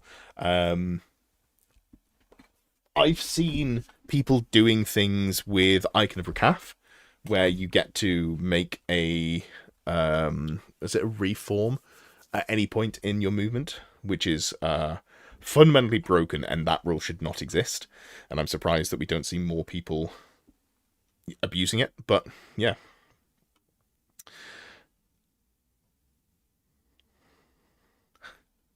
Iron Demon laughs at Filetide as well. Yeah, that's true. T7 is a great way to make Beastman sad. I've pressed play on the Tomb Guard Chariot, by the way. So let me know your thoughts. You can give it the magic. I think being able to put a magic standard on it is the main thing that differentiates it to other chariots, in my mind. Because I'm pretty sure the regular chariot can't take a banner. I'm just going to check that one in the background while we wait. Skeleton chariots. Oh no, they can take a magic standard as well. 10 points more, slightly better save, slightly better crew. Yeah, Indomitable. They're fine. Do I have a strong opinion on them? Not really. I feel like I'm just going to whack them in B and just see how that goes. Like, I don't necessarily have any strong feelings on them at all, actually. They have Kapesh as well, but you're just going to use the halberd, so that doesn't even matter. Yeah. Interesting. Well, they've ended up in A tier, so now, I'm just going to leave it on play, so immediately cast your vote for the Skeleton Chariot. This is the same chariot, but it doesn't have Tomb Guards. It's just got regular... It's 10 points cheaper. You can still take the Magic Banner. You only have a 5 up armor save. You have skeletons on the back instead of Tomb Guard. No Indomitable. There's not a lot different here. Can the champ buy the AP that gives... the champ buy the upgrade that gives them AP on the impact hits? Yes, I believe they can. I have a fellow Tomb King player who runs Royal Host with 6 strong chariot unit with the King and Herald. It can be so frustrating to go against if you don't put them down. That's true. That is true. Forgot to mention that the Monster Hunter banner new to Iron Demons, like, entirely. Just don't go into that unit, then. Like, they're going to have an entire army. They can only take that one banner once. People, I think, are losing their mind a little bit over the Monster Hunter banner, which I think is very funny, because all of the things that it's really good against, or most of the things it's really good against, you can just position that thing with your increased movement and not have to worry about going into the thing that turns off your stomps. Especially with Razor Standard, which he's going to change out for Totem of Wrath. Yeah, Razor Standard is such a trap banner, in my opinion. Like, mathematically, it just rarely does anything. Totem of Wrath is going to make a huge difference in terms of output. When a Frenzy character gets a Chariot mount, does the Frenzy not go to the mount? How do we determine if the model is a Frenzy model? If you've got Frenzied on it at all, it's just Frenzied. So, if the character is Frenzied on top of a non-Frenzied mount, because the model has Frenzy, it has to charge. And sweet, that takes us right to the end of Tomb Kings. Not a lot there for them. 2 different versions of the same Crusty Chariot.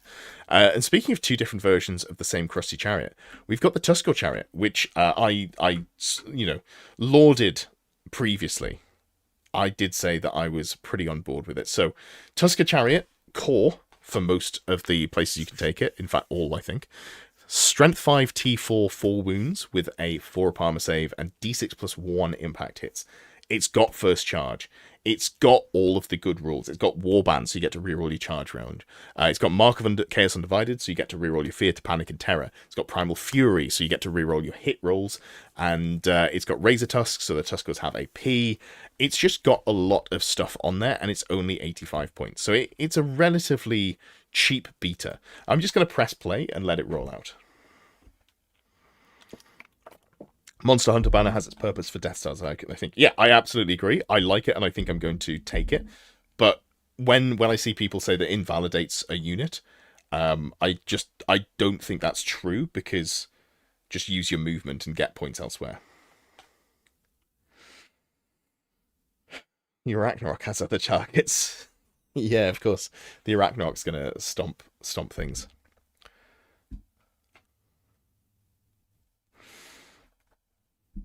I feel like Arachnarok should have 8 attacks and 8 stomps, just as a baseline. Like, I'm not even baiting. Like, I just think that would be interesting. They're not good. It wouldn't make them good. Flat 8 stomps would maybe make them good. That is actually pretty cracked. But for the points and what you can put on them, like, I don't know. Vote is live, by the way. Only 30 seconds remaining, so please do chuck your votes in for the Tusker Chariot. Tusker Chariots can be nice for casters. Yeah, I think they are a faction that can run them solo and can also run them with characters on them, which I do enjoy.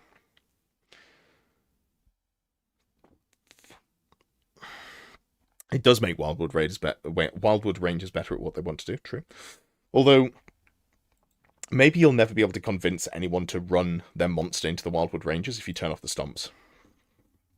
Because you're an infantry unit with limited mobility, so maybe you have to bait people into charging you. Hey, Pip, how you doing? Monster Hunter does nothing to Carnosaurs because they only have 2 stomps to begin with.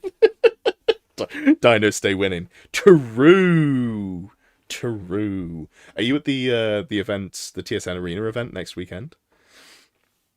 Are you here for the first SBC in-person event at the TSN Arena? If so, I will see you. If not, I will not. I'll be bringing Renegade crowns when I've got them built and painted. Moving on to the Razorgore Chariots. The Razorgore Chariot is not core. This is special, and it is 120 points as opposed to 85, but it comes with base toughness 5, and it comes with a Razorgore crewing it instead. So the Tusker Chariots, the Tuskers actually hit like moderately hard with their Razor Tusk, but a Razorgore hits actually hard. It has double the attacks. It has an additional impact hit. Primal Fury on a Razorgore is very, very good, but you only get that if you've got decent leadership / the ability to use a general's leadership. Razorgore have leadership 6, and they are war beasts, so they can't, but a Razorgore Chariot can use the leadership of a general, so you're more likely to get that off, and you can actually get AP with your various rules there on foe render. Fear, first charge, always good again. I'm just going to stick this one in, and like, it's weird because it's 35 points more. It's objectively a better unit, but because it's not core, it then becomes quite hard to compare them in terms of value. You have shifts. Sorry to hear that. Hoping to make it in January. Oh, I'm sure I'll be playing that one as well.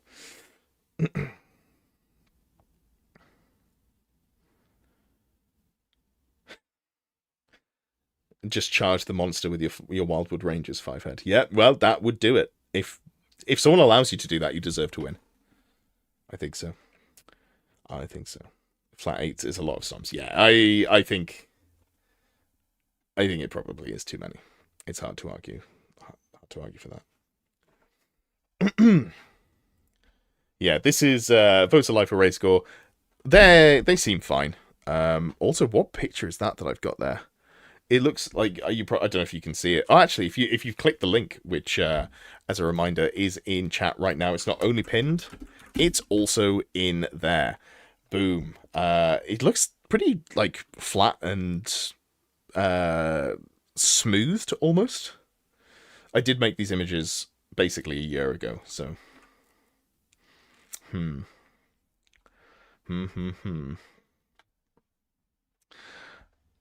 Well, anyway, solidly in B tier, I think that's fine. I like this for specifically T4 models, in terms of if you wanted to put like a Bray Shaman with a ward save on a chariot, this is the better option. Or if you wanted to go for a beast lord and just make it a bit more killy, the 35 points are often kind of worth doing there. Speaking of more killy chariots, we've gone into the Warriors of Chaos chariots now. So there's 3 of them here, and I'm pretty sure I've remembered to put the chosen chariot in, which is great.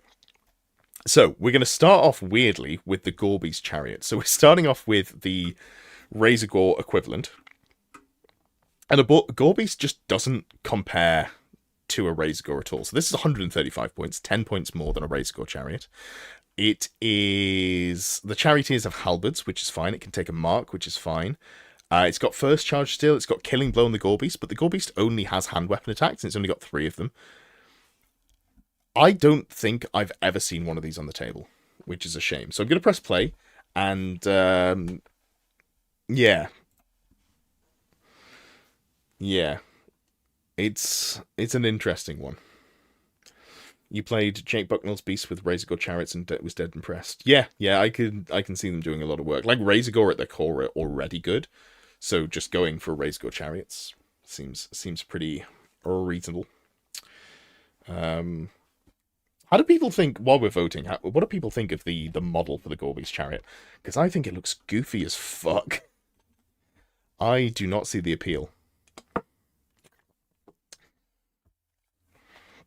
Feels like a bit of an awkward sculpt that just wasn't good at the start and hasn't got better with age. 30 seconds left on the Gorby's chariot. If you have any firm opinions that you want to chuck in the chat there, or chuck in the voting.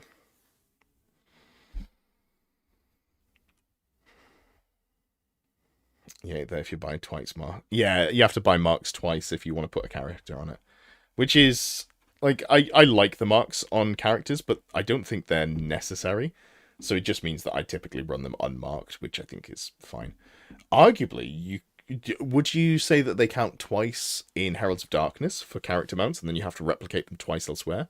Or would it count as one for itself? Use Abraxas Beast instead, it's way better. That would be better. It's a lot more expensive as well. So we've gone from a chariot that I find incredibly underwhelming, but we've got the Chosen Chariot next up. Now, this is my favourite new unit in terms of anything that's been released in Old World, or like was released in 8th edition, because I didn't really play 8th edition, so anything that's new to me, anything post 7th edition. This is a Chosen Chariot. It's 140 points, so 5 points more than a Gorby's chariot. It is a 3-up armor save chariot with T5 and 4 wounds. You can give it a mark, yada yada. It has counter charge, which, amazing. First charge, D6 plus 1 impact hits, and yeah.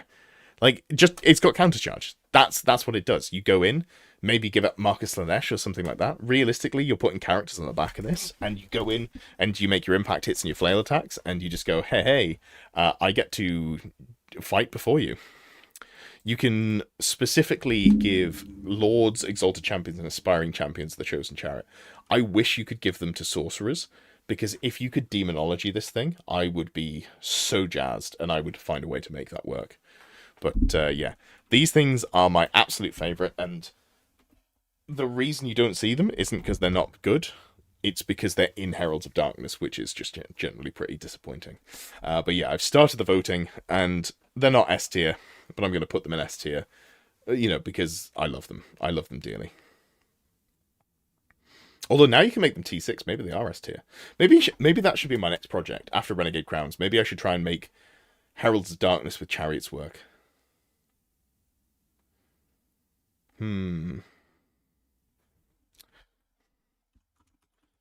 While I'm waiting for this one to go through, I'm just gonna load up Old World Builder off screen and maybe start building that one. What do we go with? Because the problem with Warriors of Chaos is even with Chariots, you can only fit 3 characters in if you're tooling them up at all. So let's assume we are tooling them up, and we're gonna go. We can only give 2 a regen. So maybe we go 2 with regen and then a Chaos Lord that's T6. Maybe that's the way to do things. T6 with a higher number of wounds. So you'd have an 8 wound Chaos Lord on Chariot. And then we're going to go Unnatural Fortitude with... I'll come back to that in a second. I just want to see how the points on this sprint out. I should probably do my job properly. I'll come back to my list in a second. Shame. Rings the bell. Okay, so we've got Chaos Chariots. This is just the baseline. So we've talked about how good the Chosen Chariot is. Where did they end up? A tier? I think genuinely they're an A tier unit. I think they're very, very good. Specifically when you've got a character on the back of it. But even on their own, I think they're probably fine. Then we've got regular Chaos Chariots. These are 110 points. It's just T5, 4 wounds, 2 Chaos Charioteers on the back. First charge impact hits, ensorcelled weapons, undivided. It's not bad. This is like a baseline decent heavy chariot. The only sort of quibble I might have is if you compare it to like the I guess it's +1 toughness over the Tusker Chariot, but it is 25 points more. Empire War Wagon hasn't come in yet. We haven't got to Empire, and also I forgot to put the Empire War Wagon in, unfortunately. The T6 hack is going to get patched in FAQ, no doubt, hopefully the next. Yeah, I agree. But I also don't know that it would make them OP or better than dragons, so I'm kind of just like, do I think it should work? No. Do I think it's cool if it does work? Kinda, yeah, actually. There's tournament kits that say you don't have to pay the points twice for... I haven't seen those, but I will say I don't necessarily look at lots of tournament packs. The T6 hack is, yeah, the new mark. So if you take Meteoric Iron, and then they're not wearing heavy armor, so they're eligible for +1 toughness. You could do a second one if you wanted and give it the armor of Silvered Steel, which is also not heavy armor. T6 hag and got excited. No. No T6 hags, unfortunately. Oh, the voting's on. There's only 15 seconds left, so yeah, I'm whacking that shit in B tier. On the basis of when have you seen him? Never. Forever? I've been on a bit of an Outcast kick the last few days. I saw Tyler the Creator singing Bombs Over Baghdad recently, and I was like, you son of a bitch, I'm in.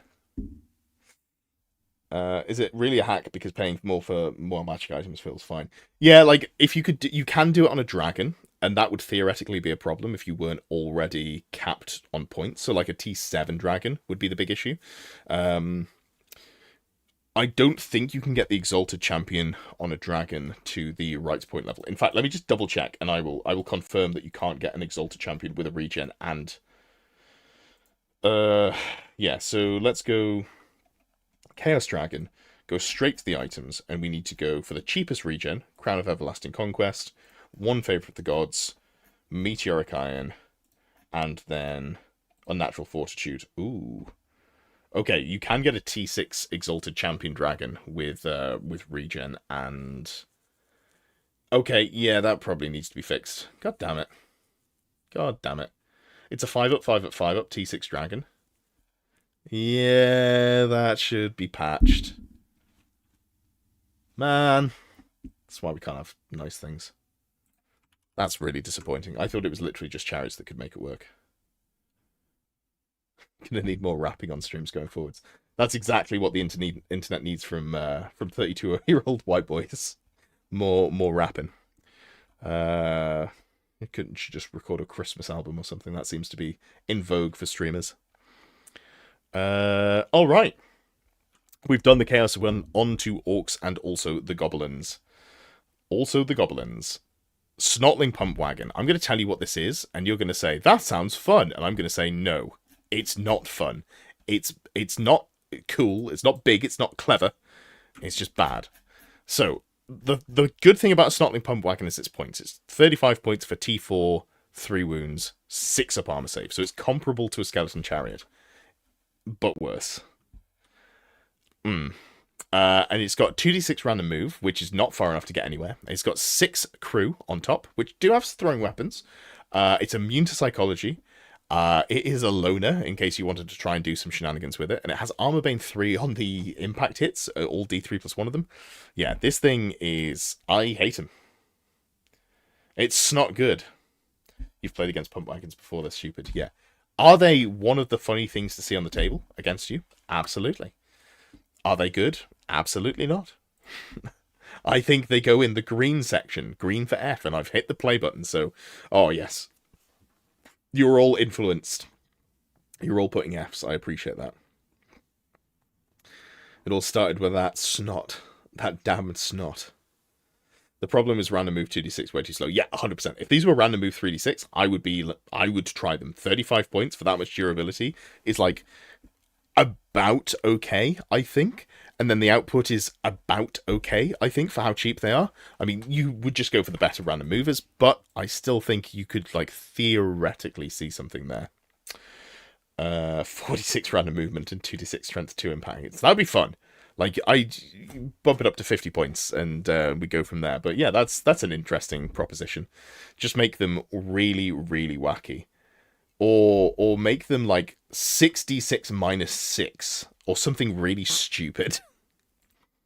That's the equivalent of roughly 46. Slightly higher. But I guess actually it's the opposite. It would add more consistency by adding more dice. So, alright, maybe it's not that then. Shame. And it goes into F tier with 80% of the vote. Appreciate you all. Next up, we have an actual chariot. And this is my other love. Like, you may have noticed that I really like the upgraded chariots that you get in the arcane journals that are, the upgraded heavy chariots anyway. I'm not looking at you, Tomb King chariot. What really made me sad was about a year after they released this, they said, actually, you can only take this specifically for the arcane journal Army of Infamy, the Nomadic War, which I think is a swing and a miss. Being able to take a Black Orc chariot just in general, it didn't necessarily compete super well with the Wyvern. Like, it's fine to good, and you could do some nice things like having a BSB with like lots of static combat res and still being super tanky. But yeah, it's kind of whatever. You can just do it on a regular chariot, I guess, but you can't put a banner on them. So the main thing that you've got here is it is a T5 chariot with 4 wounds and a 3-up armor save, which is very nice. 130 points. 2 Black Orcs on the back. They've got their standard Furious charge. You've got impact hits. It's got first charge. There's a lot of great stuff on there. All of the rules you'd expect to see. You can buy a standard for it. You can put a BSB on there. You can give them additional hand weapons or great weapons. I just think it's neat. The main problem is, if you take a Black Orc as your general, you get to take one of these in core. If you take a regular Orc as your general, you get to take a unit of Boar Boys. Boar Boys in core are a lot better than Black Orcs, because this is 134 points by the time you buy the 2 great weapons. And the Boar Boys can be easily most of your core allotment. So, yeah, that kind of sucks. I've pressed play, and I love this unit, so I'm going to rate it A tier. I don't love it as much as the Chosen Chariot, but I do love it. Tong says, Games Workshop have made Snotling Chariot's pretty good in Blood Bowl now. That seems like the sort of game that would be perfect for them. A game that is like built around, random interaction. Matthew says more dice for more random. It's actually the opposite. The more dice, the closer to the average you get.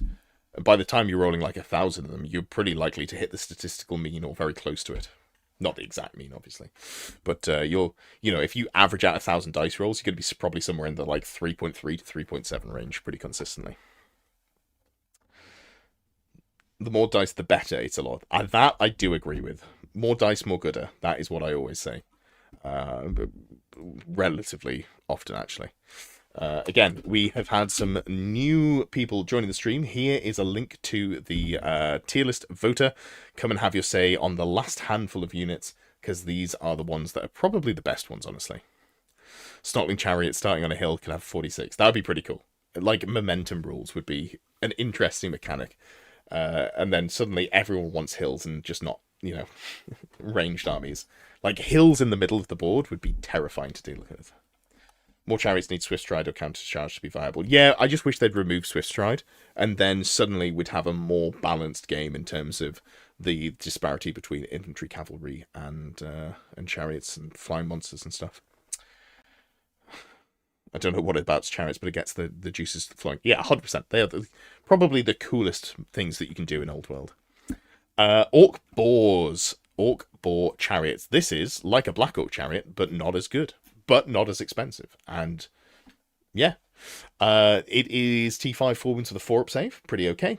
2 orcs in the back, can buy a third, can give him frenzy, it's got first charge, it's got impact hits. It is impetuous, but, you know, you could do something about that, probably. Put a black orc on the back of it. Press play on the voting. This is 90 points. It's a pretty standard chariot. Like, if you compare it to the Chaos Warrior chariot, they compare pretty well. They're both, you know, a little bit cheaper, a little bit worse. Little column A, little column B. Only flying units should have Swift Stride. Nah. Dragons don't need Swift Stride. They already have a 10-inch fly. Give it to fast cavalry, like specifically stuff like Wild Riders.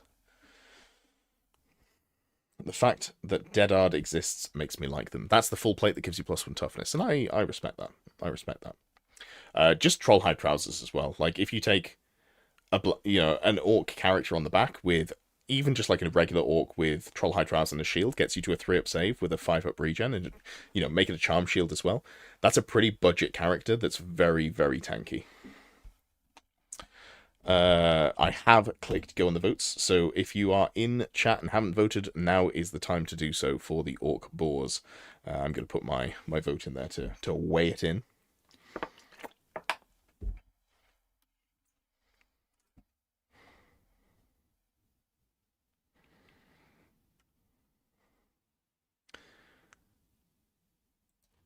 Looking B tier, I think that's pretty reasonable. You don't typically see them, but it is just the classic issue that you have with chariots. But there is a chariot that you do see more of, and that's because they're so darned cheap.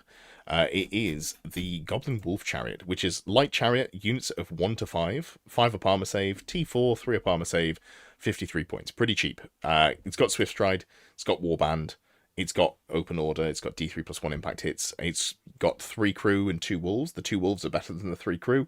Yeah, I'm going to press go. It is a cheap little annoyance unit. You'll often see people use them as redirectors because they're pretty damn fast at doing so. They can also flee if they need to. They're tanky enough to not just get immediately popped.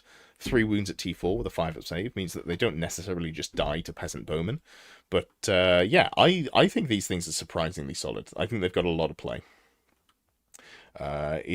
They're also in an army that has plenty of points to spare on throwaway units. Plus, they come in core, so that's always a good place to pick up your cheap throwaway unit.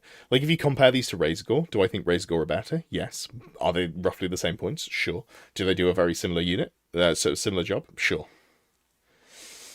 Fun with Chariot Runners. Yeah. I will say, I haven't actually felt like Chariot Runners have done much for me this edition, but I think that's mostly just because I haven't played a huge amount of Chariots. And the armies that I want to play Chariots in, looking at you, Heralds of Darkness, don't have Chariot Runners. So, yeah. That is a shame.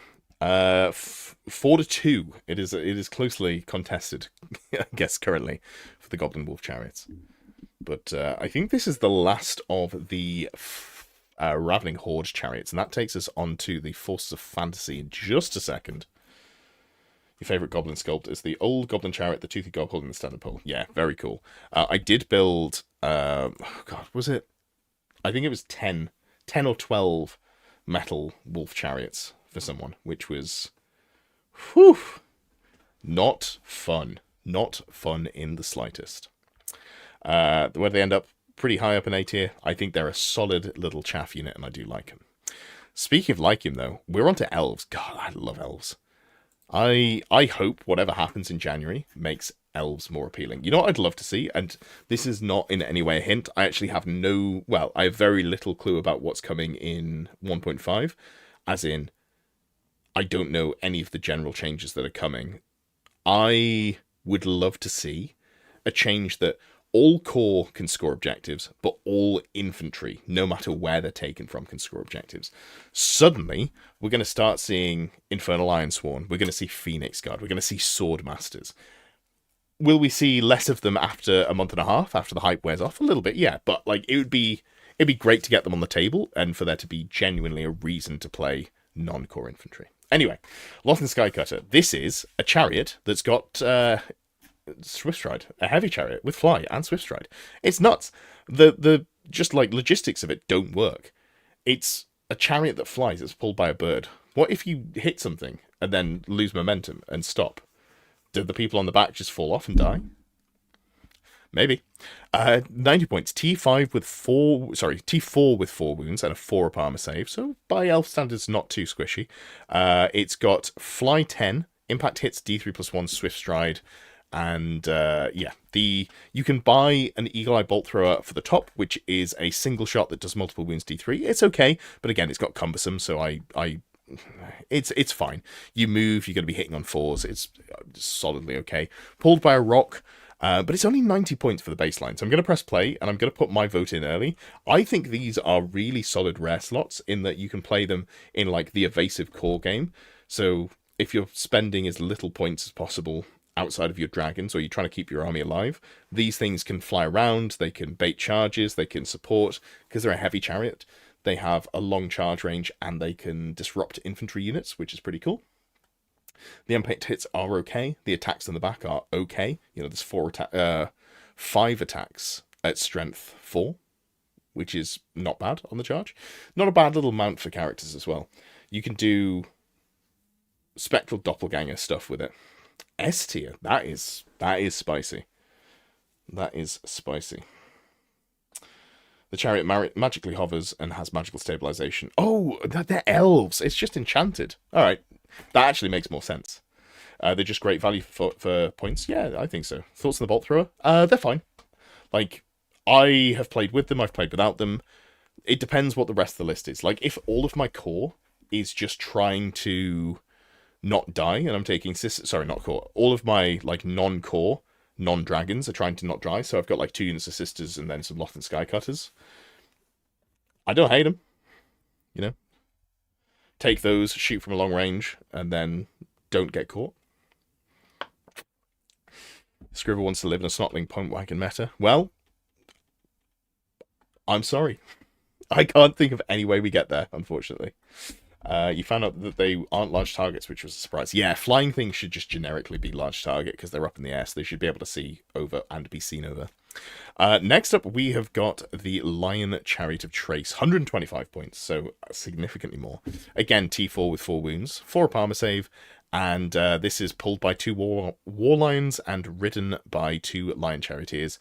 It has the lion cloak, though, so it's +1 to its armor save against non-magical shooting, and it's got first charge on there as well, which the other chariot does not. Oops. The Skycutter does not. So this gives you got Southern as well on there, but mainly we're looking at it for the first charge value. And if you're talking about the trace detachment, you can take these. When you're rating this, just think about also rating the Chieftain Chariot as well, because it's not exactly the same, but they're close enough that let's not mess around and do 2 different rankings for 2 different lions.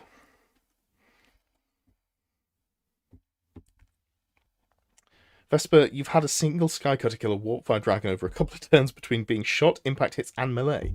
That shouldn't happen. I don't know how that does happen. You have to get very lucky. Like, all of the melee attacks are strength 4, right? The impact hits are strength 5.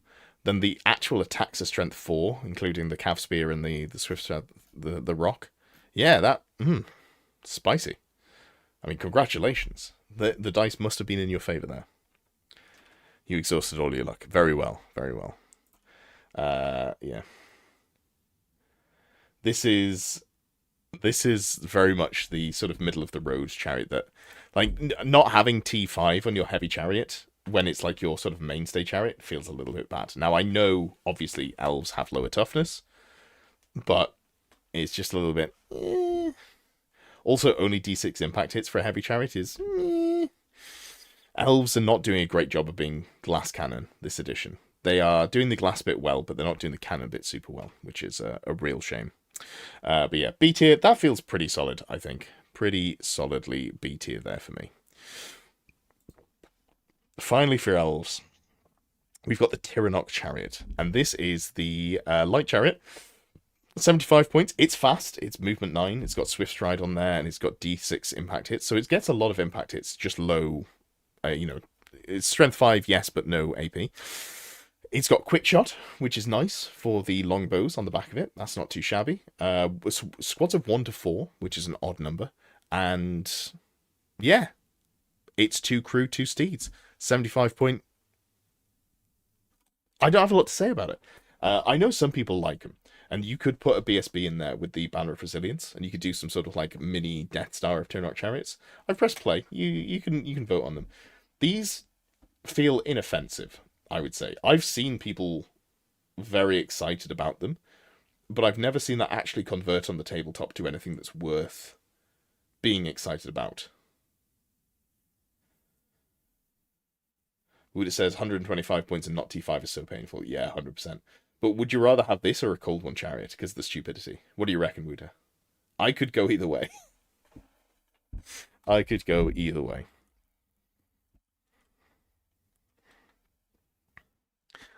B tier verging down to C tier. That's probably accurate, I think. They've been rubber chariots for you every time. Yeah, yeah. They'll get into combat, they just won't do anything with it. Shame it isn't core. Yeah, 100%. If they were core, I'd be actually pretty jazzed about them. Because I think if you could spend, 250 points on one unit that you put like a BSB in there and it runs around, it's relatively fast, it hits relatively hard, I think that's pretty exciting. Even if you just got 2 of them for 150 points. Yeah. Yep. If only I had some AP. I know. I guess you could argue that you could take a wizard and give it Earthen Rampart, not Earthen Ramparts, Plague of Rust. The fact you can't put wizards on these is annoying to me as well. Like, it's only specifically nobles that get them right, I'm pretty sure. I don't think there's any way to put an archmage on there, which is a shame because that's the sort of like chariot that maybe I'd be interested in putting something on the back of as a caster. If I just have a look, so mages can be mounted specifically on, yeah, not Tyrannot chariots. That's so weird. I don't understand why not. I guess they just never sold a model for it. All right, Empire. If you're here for Empire, I'm sorry I didn't put the steam tank in. I will do a poll in chat, and we'll rate it together, and I'll draw it on after the fact or something like that. So the War Altar. This is specifically Empire, and it's only a mount for the whatchamacallums, the Sigmar men's Lectors of Sigmar. So, if I just go down to finding it, because I can't off the top of my head remember what it does. See, I feel like this is an item that a mount chariot that's also T6. Is this one T6? No, T5, 5 wounds, 135 points. Pretty cheap. 4 armor save. It's got first charge on there, D6 plus 1 impact hits. Magic resist 2, stubborn. I do like stubborn on chariots because they often don't get the charge first round, so that gives you the ability to get close. Gives a bubble of 6-inch passing fear and rerolling panic. Increases the command range of Elector, but doesn't do anything if it's your general. Oh, no. No, it doesn't. And it's also -2 to casting within command range as well. So it's an interesting little like tech beast if you're in a casting heavy meta, but it's not super tanky to get there. But it's magic resisting too, so yeah, it's hard to cast spells on this if you're in command range of it. You're effectively -4 to your roll, which is pretty punishing. But if they have just good melee or something, yeah. I'm going to press play. And obviously the Lecture of Sigmar can do things as well. I've been pretty underwhelmed with Sigmar as the thing that I want to put in terms for prayers. Like, prayers just inherently are kind of bad because your leadership sucks. And it's take a leadership test. If you pass it, get a buff. Obviously, they can't be dispelled, but they just don't go off consistently enough. And then I actually like the Ulrich buffs more. But you can't put a Priest of Ulrich on a War Altar of Sigmar. That would be heresy. That would be heresy. Crossing your fingers, Empire, get the landship. That'd be very cool. Slayers could use a chariot. It fits their Celtic theme and willingness to charge their doom. Yeah, that'd be pretty neat. But obviously, they'd have to pull it. Can't be having any horses or anything like that. You've seen someone use them in knightly order reasonably well. Yeah, I could see that.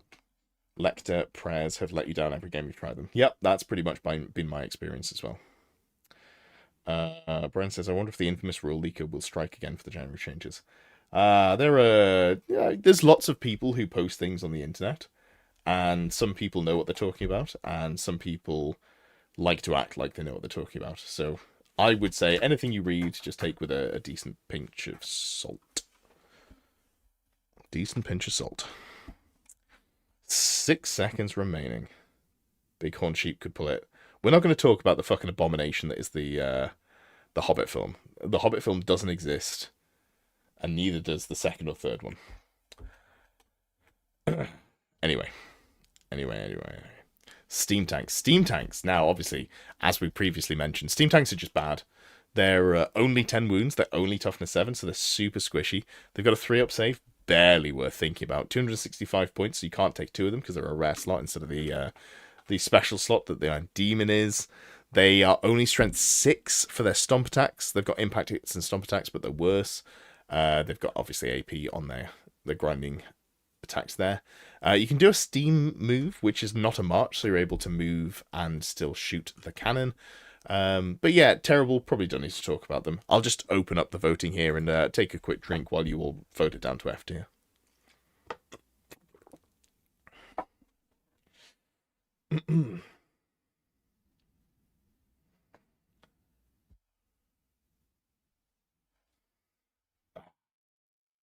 Oh, you rats. No one's put it in F tier. How very disappointing.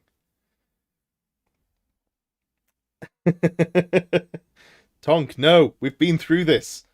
We've been through this. The no stomp banner doesn't really make things worse. You just go for something else.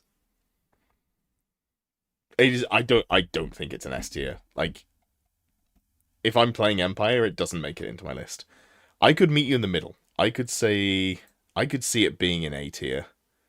I think I can live with it being an A, but there's no way it's an S tier unit because it's just not like a staple for lists. Even if you're at a points level where you can take 2, I think that's where they're best, where you're allowed to take 2 of them at a time. But it's just not. It's not gonna. It doesn't fit into every list.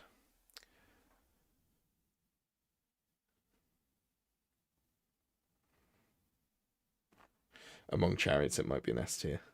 But like I get what you're saying. We're rating it based on like how often do you see it. So S tier is still the classic. This is in every tournament list. Like I think Lothran Skycutter is rated too highly. I think it should be down in A. If the Iron Demon is an S tier, the Stank can't be. True. Preach. Say it louder for those in the back.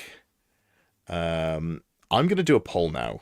So, War Wagon.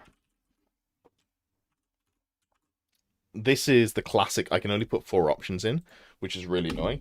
But I don't think it's F tier, so I'm just going to put in S through C, and I'm going to run the poll on YouTube. So I'll leave this running for a couple of minutes. What do we reckon for the War Wagon? Where are we voting the War Wagon to be? Given that I didn't put it in the tier maker.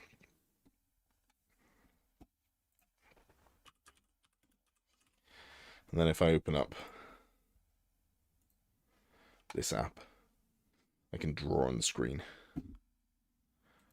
I don't know if this is just... Let me just refresh my screen here. Because apparently no one's voted, but I'm sure people have voted. I'm just not sure if it's...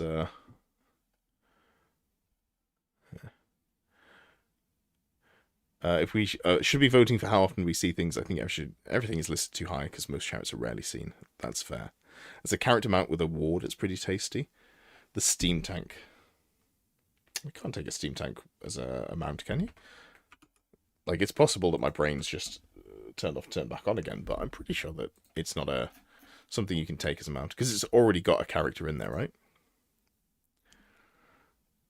Let me just double check that I'm not forgetting because it has been a hot minute since I've put one of these into my list. Yeah, steam tank not. Oh, I'm being stupid. You were talking about the War Wagon, weren't you? Nah. Good job, me.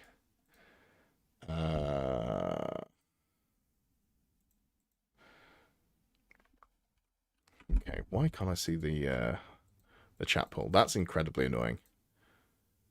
what I might have to do is just very quickly open up the stream on my PC so I can access the poll, even though it's not. Okay, let's open this one up here. We're up to 16 votes. For the sake of it, we'll just take where we're at. Oh, actually, no. Let's leave it going for a little bit longer because we're at 38% on A, and 31% on S tier. So we'll leave it going for another minute or so. It does mean war wagon. Yeah. Steam tank as a mount would be fun. You can in Total War. Yeah, that would be cool. That would be cool. All right, we can end the poll. It's skewing further towards A.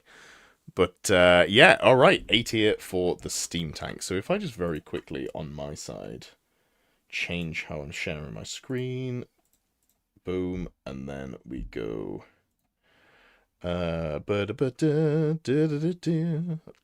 It's gonna be war wagon. This pen is too thick. I should have gone thinner. Boom. Boom. 5 big booms. We're Costco guys. Of course, we 5 big boom. All right.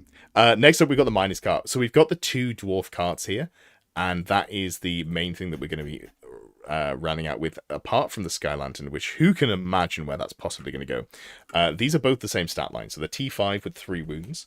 They have a 5 up armor save. They're very cheap at 65 points. The Bugman's cart gives you a bubble of +1 to your movement at the start of every command phase. So you don't get it if you Vanguard, but you get it every command phase after that. And a Miner's cart gives you the ability to stand and shoot or shoot with blasting charges, which are fine. And I like the second one, the Miner's cart, more, but I'm not saying it's the better one, it's just it appeals to me. So let's chuck in the Miner's cart to start with. This is the one that gives you the movement phase. Honestly, this is the one that you see pretty frequently. I feel like people might be slightly trying with this tier list. Yeah, there is some potential there. There is some potential. The Landship will probably be their big Empire release. Hold on now. That is a confident statement. I'm not sure that I could co-sign that as a probability. The interesting bit is that for this journalist, the Marauders seem to be indicating some Marienburg stuff in the future. So landships versus mammoths, that would be your money. That'd be cool. That is outside of the scope of what I expect to see. Got 2 people voting S tier, 2 people voting C tier. These are some extremes. 30 seconds left. If anyone wants to come and standardize this vote out a little bit, feel free to do so, because it's currently sat in C tier. I think I just need to adjust the crop here slightly because I changed how I was sharing my screen, which means, oh no, that needs to go away. So I have to redraw it. Okay. Well, I will draw that while we wait. This is the +1 move for the Miner's cart.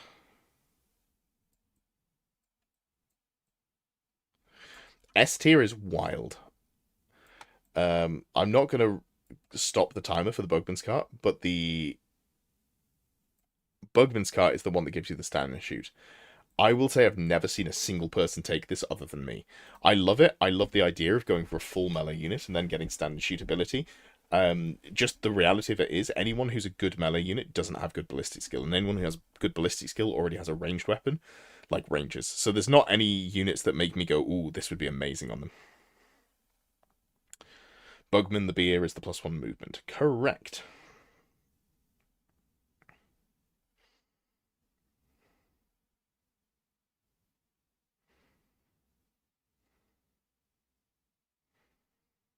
Free beer is always a crowd pleaser. Hell yeah. Hell yeah. Oh, shit, I read them wrong. Bugman's is the +1 move. I just read them wrong. I think I was saying the right words, but I just didn't see which way around they were. I had blindness. All right, so you've all voted the Miner's cart into S tier, which is the funniest thing that could have happened. So that's fine. Oops. My bad. My bad. Oh, God. Reading is hard. the fact that we have both of those in S tier is frankly bizarre. Someone fix it. Someone fix it. It can't be fixed. Cool. All right. Well, that's almost it. Then we got the Sky Lantern. The Sky Lantern. Do I need to explain what the Sky Lantern does? I feel like for posterity, I feel like I should probably, just for the sake of making sure that everyone's all on the same page, before we wrap up for the evening, I should talk about the Sky Lantern, surely. So, I'm opening it because there are so many rules on here that, my god, I will definitely forget something if I don't. So first of all, it is a character mount. You can take them solo, but you won't. You're going to put either a magistrate or a strategist on there. And the rules that you get there are ability to add ward save. First off, that's pretty darn good. And then also you got Will of the Dragons, which unlocks the movement buff and the leadership buff if you need it. And finally, you've got Grand Strategist. All friendly units within command range can use this character's leadership instead of their own as if they were the general. And in addition, once per turn, a friendly unit that wins a round of combat while within this character's command range may choose to fall back in good order rather than making a follow-up or pursuit move. So if you win combat with this thing, you don't have to follow, you can just fall back and get some real distance on them, which is pretty disgusting. Which then combos with your ability to stand and shoot if they charge you. Also, we have a T5 7 wound chariot for 135 points with 4 wounds. You can take crane guns, they come with it free. Don't worry about those. You're going to take iron hail guns and dragon fire bombs. The iron hail guns are fine. They're strength 4, 12-inch, strength 3, 12-inch range, AP1, multiple shots D3. Ignore loads of penalties. Realistically, you're going to be taking the other thing, which is the dragon fire bombs. They're only 9-inch range, but they come with strength 4, AP1, armor bane 1. Ignore multiple penalties, and they are D3 plus 1 hits for each time you hit. It comes with a unit champion built in, which is Ballistic Skill 5. It comes with 4 gunners. You can put a champion on top, character on top, which is Ballistic Skill 4 as well. It's wild. You have so many rules. It can give bombardment using line of sight for this model instead of your fire and rocket batteries. You're not taking them, but that's just another rule. If you beat this thing in combat, it's unbreakable.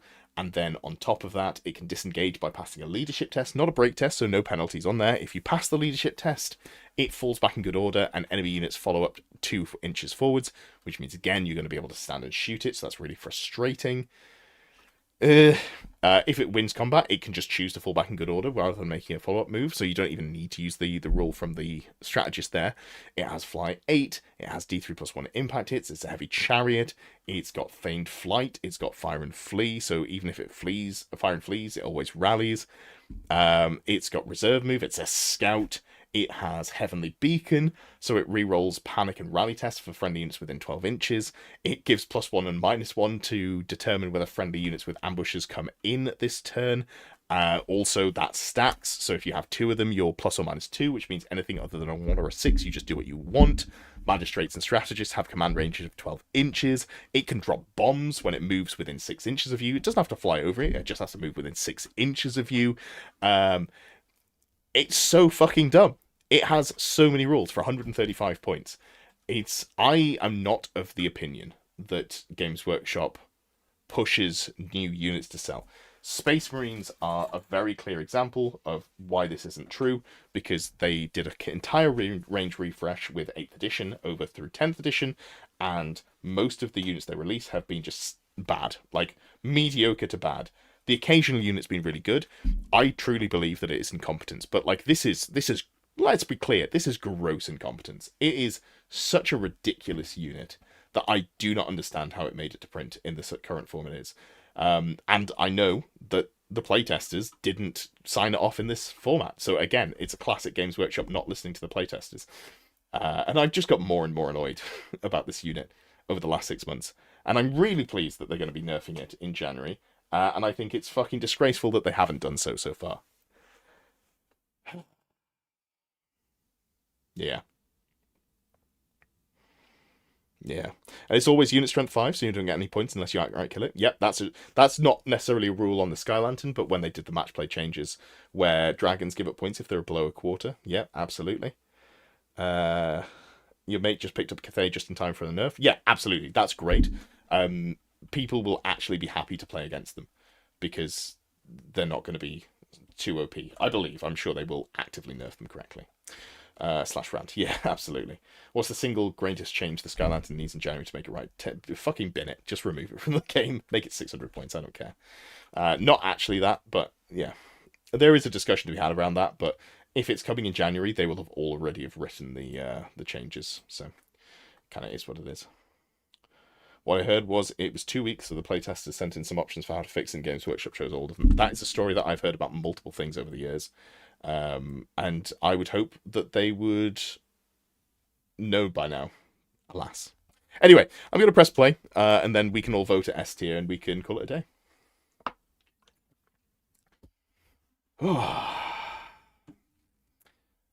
I think the main thing, like, obviously all of it needs to be fixed, but if they stopped it from being able to disengage, I think that would probably make it so non-shooting armies could actually interact with it. That would be the main thing.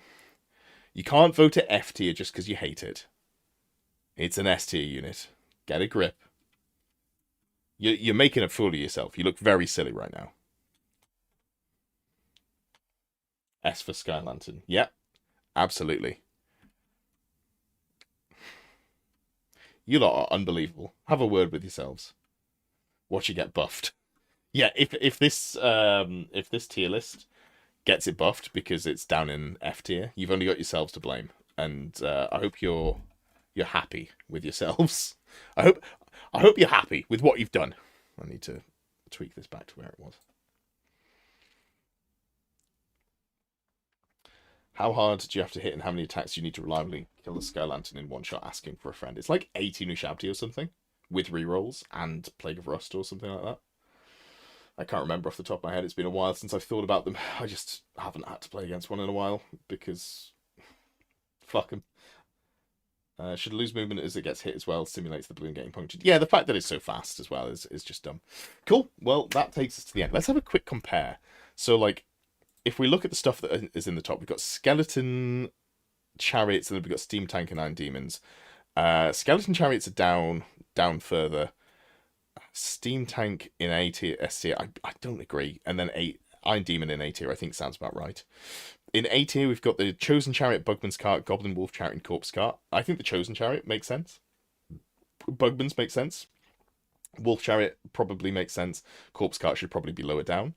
B tier, all of these I think still kind of make sense in B tier. And then we're more harsh. We had a heavier, heftier C tier, where a lot of the stuff that's sort of like verging into B is dropped down here. But yeah, that's what you've all rated. If we look here, you can see that I've been a little bit more sensible, a little bit more sane. Although I did put Chosen Chariots in S tier. I did say at the time I don't agree with it, but it's you gotta. Sometimes you just gotta be ride or die for your favorite unit. Yeah, Lot and Skycutter, and then the carts are definitely not up in S tier in my opinion. Nor is the Steam Tank, but moving them down to S tier is probably fine. And then Miner's Cart should go down one. I just got them confused when I read them for some reason. Amazing. All right, perfect. Well, it's been a blast, and I guess we can call that the end of the evening. So good to see you all.